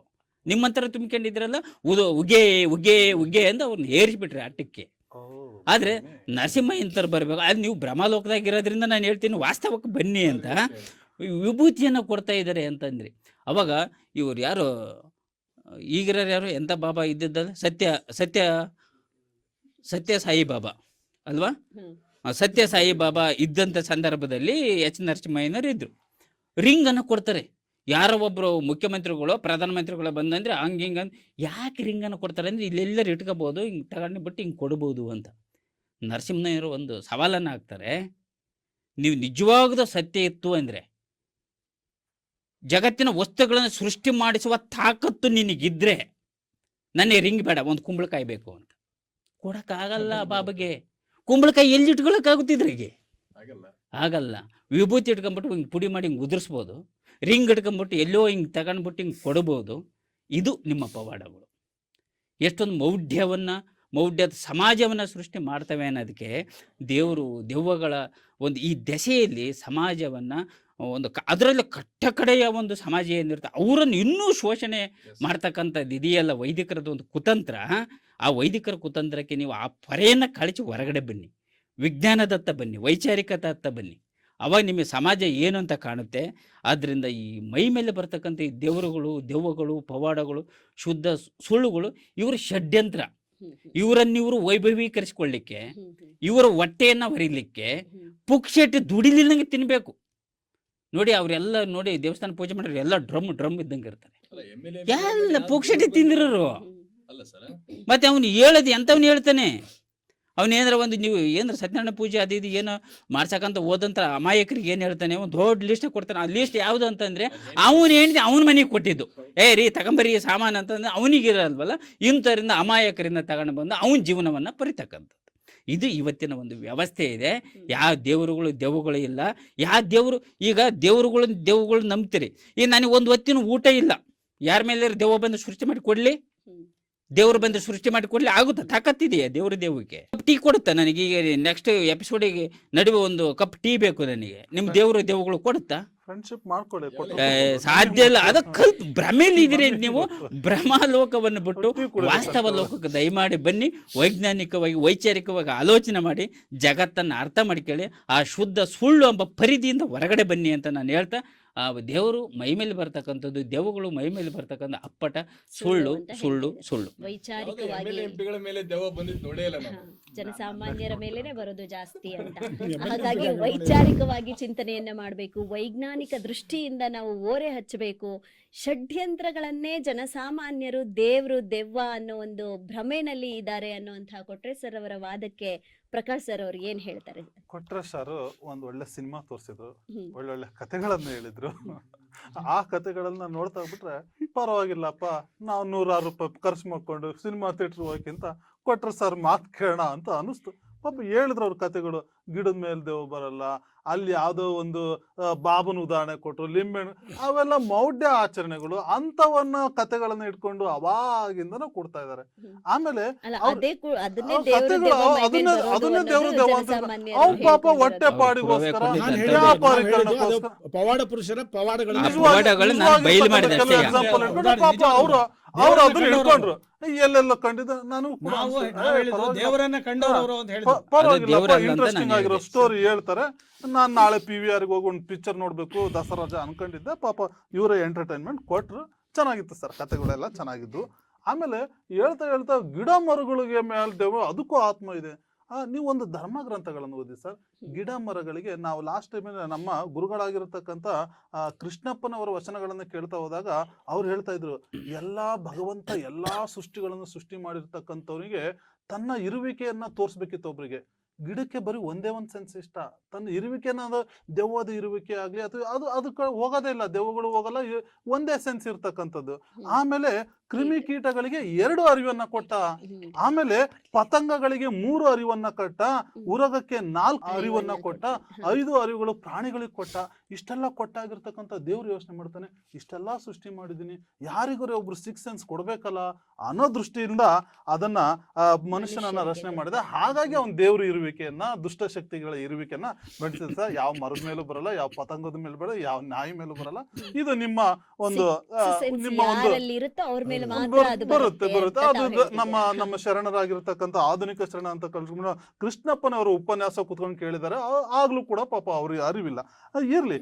ಆಮೇಲೆ ದೇವರ ಇರುವಿಕೆಯನ್ನ ಸ್ವತಃ ಮಹಾಭಾರತದಲ್ಲಿ ನಾವು ಎಕ್ಸಾಂಪಲ್ ತೆಗೆದುವುದು ನೋಡಿ. ಕರ್ಣ ಎಷ್ಟು ಸೂರ್ಯನ ಒಂದು ವರಪ್ರಸಾದದಿಂದ ಜನಿಸಿದ ಅಂತಕ್ಕಂಥದ್ದು. ಕಷ್ಟ ಕಾಲದಲ್ಲಿ ಆ ದೇವರು ಆ ಸೂರ್ಯನನ್ನ ಸೂರ್ಯ ಎಷ್ಟೋ ಸರಿ ಅವನಿಗೆ ಕರ್ಣನನ್ನ ಸಾಯಿಸಿದ್ದೆ ಯಾವ ರೀತಿ ಅಂತಂದ್ರೆ ಈ ಕಥೆಗಳಲ್ಲಿ ಬರ್ತದೆ. ಆ ಕಥೆಗಳಲ್ಲಿ, ಪುರಾಣಗಳಲ್ಲಿ, ಶಾಸನಗಳಲ್ಲಿ ಇವೆಲ್ಲ ಬೇಡ, ಕಥೆಗಳಲ್ಲಿ ಹೋಗೋದು ಬೇಡ. ಸ್ವತಃ ಬುದ್ಧನ ಎಕ್ಸಾಂಪಲ್ ತೆಗೆದುಕೊಂಡ. ಅಂಗುಲಿಮಾಲ ಏನ್ ಮಾಡಿದ, ಯಾರೋ ಅವನಿಗೆ ಹಿಂಗ್ ಹೇಳಿದ್ರು, ಏನು ದುಷ್ಟ ಆಚರಣೆಗಳ ಬಗ್ಗೆ, ಮೌಢ್ಯತೆಗಳ ಬಗ್ಗೆ ಕೂಡ ಅಂಗುಲಿಮಾಲ ಇವ್ರಂತವ್ರು ಹೋಗ್ಬಿಟ್ಟು ಹೇಳಿದ್ರು, 1000 ಜನರನ್ನ ಬೆರಳನ್ನ ನೀನು ಕಟ್ ಮಾಡಿ ಮಾಲೆಯನ್ನ ಹಾಕ್ಬಿಟ್ರೆ ನಿನ್ಗೆ ಯಾವ್ದೋ ಒಂದು ಶಕ್ತಿ ಪ್ರಾಪ್ತಿ ಆಗುತ್ತೆ. ಪಾಪ ನಂಬಿದವನು. ನಂಬಿದ್ಮೇಲೆ ಕೊನೆಗೆ 999 ಜನರನ್ನ ಬೆರಳನ್ನ ಕಟ್ ಮಾಡಿಸಿ ಅಂಗುಲಿ ಮಾಲೆಯನ್ನ ಹಾಕೊಂಡು ಮೆರೆದಾಡ್ಬೇಕಾದ್ರೆ ಅವನಿಗೆ ಏನೋ ಒಂದು ದಿವ್ಯಜ್ಞಾನ ತೋರಿಸ್ಬೇಕಿತ್ತು. ಭಗವಂತ ಬುದ್ಧ 1000ನೇ ಅಂದ್ರೆ 1000ದ ಒಂದು ರೂಪದಲ್ಲಿ 99 ಜನ ಆಯ್ತು, 990 1000ನಾಗಿ ಬುದ್ಧ ಬಂದ. ಆ ಬುದ್ಧ ಬಂದಾಗ ಹೇಳ್ತಾನೆ, ನಾನು ನಿನ್ನ ಬೆರಳು ಕಟ್ಟಬೇಕು, ತಗೋ ಕಂದ. ಕಂದ ಅನ್ನೋ ಪದ ಅವನಿಗೆ ಅಂಗುಲಿಮಾಲಿಗೆ ಒಂಥರ, ಅವನಿಗೆ ಹೇಳ್ತಾನೆ, ನಾನು ಇಷ್ಟೊಂದು ದಿನ 999 ಜನಗಳನ್ನ ಕೊಂದಾಗ ನನಗೆ ಈ ಒಂದು ದಿವ್ಯ ಪ್ರಾಪ್ತಿ ಆಗಿಲ್ಲ, ನಿನ್ನಲ್ಲೇನೋ ಇದೆ, ನಿಂತ್ಕೋ ಅಂತ. ನಿಂತಿರುವೆನು ನಾನು, ನೀನಿನ್ನೂ ನಿಂತಿಲ್ಲ ಅಂತಾನೆ. ಆಮೇಲೆ ಆ ಮಗು ಅನ್ನೋ ಪದವನ್ನು ಬೆಳೆಸ್ತಾನೆ. ಅವನ ದಿವ್ಯ ದೃಷ್ಟಿಯನ್ನು ನೋಡಿದಾಗ ನನ್ನನ್ನು ಹೀಗೆ ನೋಡಬೇಡ ಅಂತಾನೆ. ಅಲ್ಲಿ ಬುದ್ಧನ ಇರುವಿಕೆಯಲ್ಲಿ ಅವನು ಭಗವಂತನನ್ನು ಕಂಡ. ಅಲ್ಲಿ ಅಂಗುಲಿಮಾಲ ಕೊನೆಗೆ ಶರಣಾಗ್ಬಿಟ್ಟು ಏನ್ ಮಾಡ ಬುದ್ಧನ ಅನುಯಾಯಿ ಆದ. ಇವೆಲ್ಲ ಇತಿಹಾಸ ಹೇಳ್ತಕ್ಕಂಥದ್ದು, ಇವೆಲ್ಲ ನೀವು ಅರ್ಥ ಮಾಡ್ಕೋಬೇಕಾಗುತ್ತೆ. ಹಾಗಾಗಿ ಇಂಥ ಇರುವಿಕೆಯನ್ನ ನೀವು ತಿಳ್ಕೊಳ್ಳಿ ಅಂತಂದ್ರೆ ನೀವು ಯಾವ್ದೋ ಒಂದು ಸ್ಟೋರಿ ಹೇಳ್ತೀರಾ, ಎಲ್ಲಿಂದ ಒಂದು ಕತ್ಕೊಂಡ್ ಬರ್ತೀರಾ, ಇಲ್ಲ ಯಾವ್ದೋ ಒಂದು ಇದ್ರಲ್ಲಿ ಕೊಟ್ಟಿರ್ತಕ್ಕಂಥ ತಿಂದೆ ಅಂತೀರಾ, ತುಂಬಾ ಎಂಟರ್ಟೈನ್ ಮಾಡಿ. ಆಮೇಲೆ ಇನ್ನೊಂದು ಪುನೀತ್ ರಾಜ್ಕುಮಾರ್ನೇ ಆಕ್ರಮಿಸಬಹುದು. ಎಲ್ಲ ಪ್ರಕೃತಿ ನಿಯಮ, ದೇವ್ರ ನಿಯಮ ಏನಿದೆ, ಹುಟ್ಟಿರ್ತಕ್ಕಂಥದ್ದು ಎಲ್ಲದೂ ಸಾಯ್ದೇಬೇಕು. ಮನುಷ್ಯ, ಗಿಡ, ಮರ ಎಲ್ಲವನ್ನೂ ಸಾಯಿಸ್ಬೋದು. ಆ ಸಾಯ್ತಕ್ಕಂಥ ನಿಯಮಕ್ಕಿರು ಚಿಮ್ಮಿಸಿ ಬದುಕ್ಸ್ಬೇಕಂತೆ. ಇದು ಯಾವ ನ್ಯಾಯ? ಎಲ್ಲ ಒಂದ್ ಕಡೆ ದೇವ್ರ ಇರುವಿಕೆಯನ್ನು ತೋರ್ಸ್ಲಿಕ್ಕೆ ಎಲ್ಲ ಒಂದ್ ಕಡೆ ಯಾವ್ದೋ ಒಂದು ಇನ್ಸಿಡೆಂಟ್ ಆಗಿರ್ಬೋದು ಅಂತ ಕಥೆಗಳಲ್ಲಿ ಬಂದಿರೋ. ಇವ್ರು ಅದನ್ನು ಚಿಮ್ಮಿಸ್ಬೇಕು. ಪುನೀತ್ ರಾಜ್ಕುಮಾರ್ನ ಯಾಕೆ ಚಿಮ್ಸಿಲ್ಲ, ಇನ್ನೊಬ್ರನ್ನ ಯಾಕೆ ಚಿಮ್ಸಿಲ್ಲ, ಮತ್ತೊಬ್ರನ್ನ ಯಾಕೆ ಚಿಮ್ಸಿಲ್ಲ, ಅದನ್ನ ನಾವ್ ಏನ್ ಹೇಳಕ್ ಹೋಗೋಣ? ದೇವ್ರ ನಿಯಮ ಅದು, ಹುಟ್ಟಿರ್ತಕ್ಕಂಥ ಸಾಯ್ಲೇಬೇಕು. ಒಬ್ರು ಪ್ರಶ್ನೆ ಕೇಳಿದ್ರು, ಒಬ್ರು ಉತ್ತರ ಹೇಳಿದ್ರಿ ಇಬ್ರು. ಅಲ್ಲ, ಅವ್ರು ಯಾವ್ದೋ ಒಂದು ಕಲ್ಪನೆ ನಿಮ್ಗೆ ಅರ್ಥ ಆಗ್ಲಿಲ್ಲ, ನೀವು ಅವ್ರನ್ನ ಬದುಕಿದ್ರೆ ಇವ್ರನ್ನ ಬದುಕಿದ್ರೆ ಅಂತ ಹೇಳ್ತಿದ್ದೀರಾ. ತಮ್ಮ ಒಂದು ವಾದವನ್ನ ಮುಂದುವರಿಸ್ತಾರೆ ವೀರೇಶ್ ಸರ್ ಅವರು. ಭಗವಂತನ ಇರುವಿಕೆಯನ್ನ ಗೌತಮ ಬುದ್ಧ ಅಂಗುಲಿಮಾಲನಿಗೆ ಯಾವ ರೀತಿ ತೋರ್ಪಡಿಸ್ತಾ ಅಂತ. ಆದ್ರೆ ಇಲ್ಲಿ ಅಂಗುಲಿಮಾಲ ಗೌತಮ ಬುದ್ಧನನ್ನ ಭಗವಂತನ ಸ್ವರೂಪನಾಗಿ ಕಂಡಾಗ ಆ ಗೌತಮ ಬುದ್ಧ ಅಂಗುಲಿಮಾಲನ ಮೈ ಮೇಲೆ ಬಂದಂತ ನಿದರ್ಶನ ಇದ್ದಿದ್ರೆ ಈ ಒಂದು ವಿಷಯಕ್ಕೆ ಸೂಕ್ತ ಆಗ್ತಿತ್ತೇನೋ. ಆದ್ರೆ ಇಲ್ಲಿ ಗೌತಮ ಬುದ್ಧ ಭಗವಂತನ ಇರುವಿಕೆಯನ್ನ ತೋರಿಸ್ತಾನೆ. ಇಲ್ಲಿ ಈ ದೇವರು ಅಂತ ಅನ್ನಿಸ್ಕೊಂಡವ್ರು ಯಾರು ಮೈ ಮೇಲೆ ಬಂದಿದ್ದು ಗಮನಿಸೋಕೆ ಆಗ್ಲಿಲ್ಲ ಅನ್ನೋ ಒಂದು ನನ್ನ ವಿಚಾರನ ವೀರೇಶ್ ಸರ್ ಅವರಿಗೆ ವರ್ಗಾಂತರ ಮಾಡ್ತಾ ಇದ್ದೀನಿ. ಅವರು ತಮ್ಮ ಒಂದು ವಾದವನ್ನ ಯಾವ ರೀತಿ ಮಂಡನೆ ಮಾಡ್ತಾರೆ ನೋಡೋಣ. ಮೇಡಮ್ ರೀ, ನಾವು ಈಗ ಬಹುಶಃ ಇವ್ರ ಮಾತುಗಳನ್ನ ನಾವೆಲ್ಲ ಕೇಳ್ಕೊಂತ ಹೋದಾಗ ಎಷ್ಟೆಲ್ಲ ನಾವು ಅಪಹಾಸ್ಯಕ್ಕೆ ಅವ್ರು ಈಡಾಗ್ತಾ ಇದಾರೆ ಅಂತಂದ್ರೆ ಬಹುಶಃ ನಾವೆಲ್ಲ ನೋಡ್ತಾ ಇದ್ದೀವಿ. ಸಾರ್ವಜನಿಕರು ಕೂಡ ವೀಕ್ಷಣೆಯನ್ನ ಮಾಡ್ತಾ ಇದ್ದಾರೆ. ಯಾವ್ಯಾವ ಕಥೆಗಳನ್ನ ಹುಟ್ಟಿ ಹಾಕ್ತಾ ಇದಾರೆ, ಆ ಕಥೆಗಳಿಗೆ ಸಂಪೂರ್ಣವಾದಂತ ಸ್ಪಷ್ಟತೆ ಬಹುಶಃ ಅವರಲ್ಲಿ ಇಲ್ಲ ಅಂತ ಅನ್ನೋದನ್ನ ನಾವೆಲ್ಲ ನೋಡ್ಕೊಳ್ಬೇಕು. ಸರ್, ನಮ್ಮ ಹಾವೇರಿ ಜಿಲ್ಲೆಯವರಾಗಂತ ಸಂತ ಶಿಶುನಾಳ ಶರೀಫರ ಒಂದು ಕಥೆಯನ್ನ ಹೇಳಿದ್ರೆ ಬಹುಶಃ ಅವ್ರಿಗೆ ಮುಂದಿನ ಭಾಗ ಗೊತ್ತಿದ್ದಿಲ್ಲ ಅಂತ ಬಹುಶಃ ನಮ್ ಕೊಟ್ರೆ ಸರ್ ಬಹಳ ಸ್ಪಷ್ಟವಾಗಿ ಅದನ್ನ ಉಚ್ಚಾರವನ್ನ ಮಾಡಿದ್ರು. ಅದ್ರ ಸ್ಪಷ್ಟತೆಯನ್ನ ಕೊಟ್ರೆ ಇದ್ರೊಳಗಡೆ ಗೊತ್ತಾಗಿತ್ತು ಅವ್ರು ಎಷ್ಟು ಸುಳ್ಳರಿದ್ದಾರೆ ಅಂತಂದ್ ಹೇಳಿ, ಅರ್ಧಂಬರ್ಧ ತಿಳ್ಕೊಂಡವ್ರು ಅಂತಂದ್ ಹೇಳಿ. ಅದೇ ಆ ಪವಾಡವನ್ನ ಅಂತ ಅನ್ಕೊಂಡಿದ್ದಾರೆ ಇವರು ಅಲ್ವಾ. ಆ ಪವಾಡ ಆಗಿದ್ದೇ ಬೇರೆ ಅಲ್ವ, ಇವ್ರು ಹೇಳಿದ್ದೆ ಅದ್ರ ತಮ್ಮ ಸ್ವಾರ್ಥಕ್ಕೋಸ್ಕರ ಬದಲಾವಣೆಯನ್ನ ಮಾಡ್ಕೊಂಡಿದ್ದಾರೆ. ಅರಿಬೇಕು ಅನ್ನೋದನ್ನ ಸತ್ಯಾಂಶಗಳನ್ನ ನಾವಲ್ಲಿ ಅರಿಬೇಕು. ಇವರ ದೇವ್ರು ಇದಾರೆ ಅನ್ನೋದನ್ನ ಬಹುಶಃ ಇದ್ರ ಮೇಲಿನ ಅರ್ಥ ಆಗತ್ತ. ಅದಾನೋ ಇಲ್ವೋ ಅಂತನ್ನೋದು ಅವ್ರ ಮಾತುಗಳಲ್ಲೇ ನಮ್ಗೆ ಗೊತ್ತಾಗ್ಬಿಡುತ್ತ. ಆ ಪವಾಡ ಎಷ್ಟು ಸತ್ಯನೋ ಅಥವಾ ಎಷ್ಟು ಸುಳ್ಳು ಅನ್ನೋದನ್ನ ಬಹಳ ಸ್ಪಷ್ಟವಾಗಿ ತಾವು ಪುಸ್ತಕ ಓದಿಲ್ಲ ಅಂದ್ರೆ ನಮ್ ಜಿಲ್ಲೆಯವ್ರ ಜೀವನ ಚರಿತ್ರೆ ಓದಿಲ್ಲ ಅಂದ್ರೆ ಓದಿ ತಿಳ್ಕೋರಿ. ಅದು ಜ್ಞಾನ ನಿಮ್ಗಿಲ್ಲ ಅಂದ್ರೆ ಬರ್ರಿ ನಮ್ ಜಿಲ್ಲೆ ಕರ್ಕೊಂಡು ಹೋಗ್ತೀನಿ, ನಿಮ್ಗೆ ಭಂಡಾರವನ್ನ ತೋರಿಸ್ತೀನಿ ನಾನು ಅಲ್ಲ, ಪುಸ್ತಕದ ಜ್ಞಾನದ ಭಂಡಾರವನ್ನ ತೋರಿಸ್ತೇನೆ. ನಮ್ ಜಿಲ್ಲೆ ಬಗ್ಗೆ ನೀವು ಮಾತಾಡೋದು ಸುಲಭ ಇಲ್ಲ. ಯಾಕಂದ್ರೆ ಸ್ವಾಮಿ ತಿಳಿದುಕೊಳ್ಳಿಲ್ಲ ಅಂತಂದ್ರ ಬಹಳ ಹಿಂದೆ ಹೋಗ್ಲಿಕ್ಕೆ ಸಾಧ್ಯ ಆಗತ್ತೆ. ಯಾಕೆ ಈ ಮಾತನ್ನ ಹೇಳ್ತಾ ಇದ್ದಾನೆ ಅಂತಂದ್ರೆ, ಸಂತ ಶಿಶುನಾಳ ಶರೀಫರ ಜೀವನದಲ್ಲಿ ಆಗಿರುವಂತ ಅನುಭವಗಳೇ ಬೇರೆ ಅಲ್ವಾ. ಅಲ್ಲಿ ಯಾವುದೇ ಕಾಳಿ ಬಂದು ಅಲ್ಲಿ ಪ್ರತ್ಯಕ್ಷವಾಗಿ ಮೂಗುಬಟ್ಟನ್ನ ತಂದ್ಕೊಡ್ಲಿಲ್ಲ. ಸರ್ ಹೇಳಿರೋ ಹಾಗೆ ಆ ಸತ್ಯಾಂಶಗಳನ್ನ ನಾವು ತಿಳಿದುಕೊಂಡಾಗ ಗೊತ್ತಾಗುತ್ತೆ. ಸರ್ ನೀವ್ ಹೇಳಿದ ಮಾತುಗಳ ಆತರ ಒಳಗಡೆ ಇದಾವೆ. ದೇವರೇ ಬಂದಲ್ಲಿ ಸೃಷ್ಟಿಯನ್ನ ಮಾಡಿದ ಹಾಗೆ ನಿಮ್ಮ ನೀವೆಲ್ಲ ತಿರುಗಿಸ್ತಾ ಇದ್ರಿ ಇವತ್ತಿನ ಕಾಲಕ್ಕೆ. ಸೊ ಜನರನ್ನ ಇವತ್ತು ಏನ್ ಮಾಡ್ತಾ ಇದ್ರಿ ಅಂತಂದ್ರ ಅಂಧಕಾರದೊಳಗಡೆ ಮುಳುಗಿಸ್ತಾ ಇದೀರಿ ನೀವು. ಮಣ್ಣು ಮುಚ್ಚುತ್ತಾ ಇದ್ದೀರಿ ಅಂತಂದೇಳಿ ಅವ್ರನ್ನ ಹತ್ತಿಕ್ಕಿ ನೀವೇ ಅವ್ರನ್ನ ದುಡುಕ್ತಾ ಇದ್ರಿ. ನೀವು ಇಷ್ಟು ಕೂಡ ಪ್ರಜ್ಞಾವಂತರಾಗಿಯೂ ಕೂಡ, ನೀವು ಇಷ್ಟು ವಿಜ್ಞಾನದೊಳಗಡೆ ಮುಂದುವರೆದರೂ ಕೂಡ ಇನ್ನೂ ಕೂಡ ಆ ಒಂದು ಹಳೆಯ ಕಾಲಕ್ಕೆ ಹೋಗ್ತಾ ಇದ್ದೀರಿ ಅಂತಂತಂದ್ರೆ, ಸೊ ನೀವೆಲ್ಲ ಪುರಾಣದ ಮೂಲಕ ಹೋಗ್ತಾ ಇದಲ್ವಾ. ಆ ಪುರಾಣ ಎಂಬುದು ನಿಮ್ಮಂತ ಪುಂಡರ ಗೋಷ್ಠಿ ಅನ್ನೋದನ್ನ ನಾವು ಸಮಾಜ ಸ್ಪಷ್ಟವಾಗಿ ಅರ್ಥವನ್ನ ಮಾಡ್ಕೊಂಡಿದೆ. ಸೊ ಎಸ್, ನಾವೆಲ್ಲ ಅರ್ಥವನ್ನ ಮಾಡ್ಕೊಳ್ಬೇಕು. ಸರ್ ಹೇಳ್ತಾ ಇದ್ರು, ಆ 6 ಸೆನ್ಸ್ ಇರುವವರಿಗೆ ಮಾತ್ರ ದೆವ್ವ ಭೂತಗಳು ಬರ್ತಾವೆ ಅಂತಂದ್ ಹೇಳಿ ಅಲ್ವಾ. ಹಾಗಾದ್ರೆ ಗಿಡಕ್ಕೂ ಕೂಡ ಒಂದು ಆತ್ಮ ಇದೆ. ಗಿಡಕ್ಕೆ ಮನುಷ್ಯರ ಆತ್ಮ ಹೋಗೋದು ಬೇಡ ಸ್ವಾಮಿ, ಗಿಡದ ಆತ್ಮ ಹೋಗಿ ಅಲ್ಲಿ ದೆವ್ವ ಆಗ್ಬೋದಿತ್ತಲ್ಲ, ಆಗ್ಬೋದಿತ್ತಲ್ವಾ. ಸೊ ಅಲ್ಲಿ ಗಿಡಕ್ಕ ಜನರ ಆತ್ಮ ಹೋಗ್ಲಿಲ್ಲ ಅಂದ್ರೂ ಕೂಡ ಗಿಡದ ಆತ್ಮನೇ ಹೋಗಿ ದೆವ್ವ ಆಗ್ಬೋದಿತ್ತಲ್ಲ, ಅದ್ ಆಗಾಗಿಲ್ಲ ಸ್ವಾಮಿ. ಹಾಗಾಗಿ ಸ್ಪಷ್ಟತೆ ಇದುವರೆಗೆ ಅವರು ದೇವ್ರ ಮೈ ಮೇಲೆ ಬಂದಿದ್ದು ಹೇಳಲ್ಲ, ಯಾರ ಮೈ ಮೇಲೆ ಬಂದಿದ್ದು ಈಗ ಒಂದು ಗಿಡಕ್ಕೆ ಮೇಡಮ್. ಅದರ ಜೊತೆಗೆ ಇಲ್ಲಿವರೆಗೂ ಕೂಡ ನೀವು ಯಾವ್ದಾದ್ರ ರಾಜಕೀಯ ವ್ಯಕ್ತಿಗಳು, MLA MP ಗಳು, ಪ್ರಧಾನಮಂತ್ರಿ, ಇವ್ರು ಈ ವ್ಯಕ್ತಿಗಳ ಮೇಲೆ ಯಾವ್ದಾದ್ರು ದೆವ್ವ ಭೂತಗಳು ಬಂದದ್ದು ನಿದರ್ಶನ ಇಲ್ಲ ಅಂತ. ತೋರಿಸ್ಬಿಡಿ ನಾನು ಹಾ. ಹಾಗಾದ್ರೆ ಒಪ್ಕೊಳ್ತೀನಿ ಇವ್ರು ಹೇಳಿರುವಂತಹ ಮಾತುಗಳು ಎಷ್ಟು ಸತ್ಯ ಅಂತ. ಹೌದು. ಒಂದು ಈಗ ಯಾವುದೋ ಒಂದು ಜೀವಿಗೆ ಒಂದು ಪುಂಡರ ಒಂದು ಪುರಾಣವನ್ನ ಇಟ್ಕೊಂಡು ಯಾವುದೋ ಒಂದು ಇರಲಾರದಂತ ಇತಿಹಾಸವನ್ನು ಇವರೇ ಸೃಷ್ಟಿ ಮಾಡುವಂತ ಒಂದು ಚಿಂತನೆಗಳನ್ನ ನಮ್ಮ ಸಮಾಜ ಒಪ್ಕೊಳ್ಳೋದಿಲ್ಲ. ಸತ್ಯಾಂಶಗಳನ್ನ ತಿಳಿದುಕೊಳ್ತಾ ಇದೆ ಅಂತ ನಾನು ಸ್ಪಷ್ಟವಾಗಿ ಹೇಳ್ತಾ ಇದೀನಿ. ಇವರು ಹುಟ್ಟಿ ಹಾಕುವಂತ ದೇವರು, ಇವರು ಹುಟ್ಟು ಹಾಕುವಂತ ಒಂದು ದೆವ್ವ ಭೂತ ಪಿಸಾಚಿಗಳು ಸಮಾಜದಲ್ಲಿ ಇಲ್ವೇ ಇಲ್ಲ ಸುಳ್ಳು, ಅದೆಲ್ಲ ಸುಳ್ಳು ಅಂತ ಸ್ಪಷ್ಟವಾಗಿ ನಾನು ಹೇಳ್ತಿದ್ದಾರೆ. ಹೇಳ್ತಾ ಇದ್ದೀನಿ. ಹೌದು. ಸಾಧು ಈ ಕೋಕಿಲ ದೇವ್ರು- ಸಿನಿಮಾದಲ್ಲಿ ಕಾಮಿಡಿ ಮಾಡ್ದಂಗ ಆಯ್ತು ನನಗೆ. ದೇವರು ಮತ್ತೆ ದೆವ್ವ ಮೈ ಮೇಲೆ ಬರೋದು ಎಷ್ಟು ಸುಳ್ಳು ಅನ್ನೋದನ್ನ ಹಲವಾರು ನಿದರ್ಶನಗಳನ್ನ ಕೊಡೋದ್ರ ಮೂಲಕ ವೀರೇಶ್ ಸರ್ ಅವರು ಪ್ರಸ್ತುತಪಡಿಸಿದ್ರು. ಒಂದು ಗಿಡಕ್ಕೆ ಆತ್ಮ ಇದೆ, ಅದು ಆತ್ಮವನ್ನ ಹೊರಗೆ ಬಂತು ಅಂದ್ರೆ, ಆ ಗಿಡದಿಂದ ಆತ್ಮ ಹೊರ ಬಂತು ಅಂದ್ರೆ ಮತ್ತೊಂದು ಗಿಡದ ಆತ್ಮ ಬರ್ಬೋದಲ್ಲ. ಮನುಷ್ಯನಿಗೆ ಮನುಷ್ಯನ ಆತ್ಮ ಹೇಗೆ ಬರುತ್ತೆ? ಪ್ರಾಣಿ ಆತ್ಮ ಬರೋದಿಲ್ಲ, ಮನುಷ್ಯನ ಆತ್ಮವೇ ಬರುತ್ತೆ. ಹಾಗಿರುವಾಗ ಗಿಡಕ್ಕೆ ಗಿಡದ ಆತ್ಮ, ಜೀವಿಗೆ ಜೀವಿಯ ಆತ್ಮ, ಪ್ರಾಣಿಗೆ ಪ್ರಾಣಿಯ ಆತ್ಮ, ಕೀಟದ ಆತ್ಮ ಯಾಕೆ ಬರ್ತಾ ಇಲ್ಲ ಅನ್ನೋ ಒಂದು ಪ್ರಶ್ನೆ ಇನ್ನೂ ಕಾಡ್ತಾ ಇದೆ. ಹಾಗಾಗಿ ನಾ ಹೇಳಿದ್ದು, ಈ ಚರ್ಚೆ ಮುಂದುವರಿತಾ ಇನ್ನೂ ಹೆಚ್ಚಿನ ಒಂದು ಅಂಶಗಳನ್ನ ನಾವು ಕಲೆ ಹಾಕ್ತಾ ಹೋಗ್ತೀವಿ. ಆದರೆ ಸಮಯದ ಅಭಾವ ಇರೋದ್ರಿಂದ ಇಂದಿನ ಈ ಸಂಚಿಕೆಯನ್ನ ಇಲ್ಲಿಗೆ ಮುಗಿಸ್ತಾ ಇದ್ದೀನಿ ವೀಕ್ಷಕರೇ.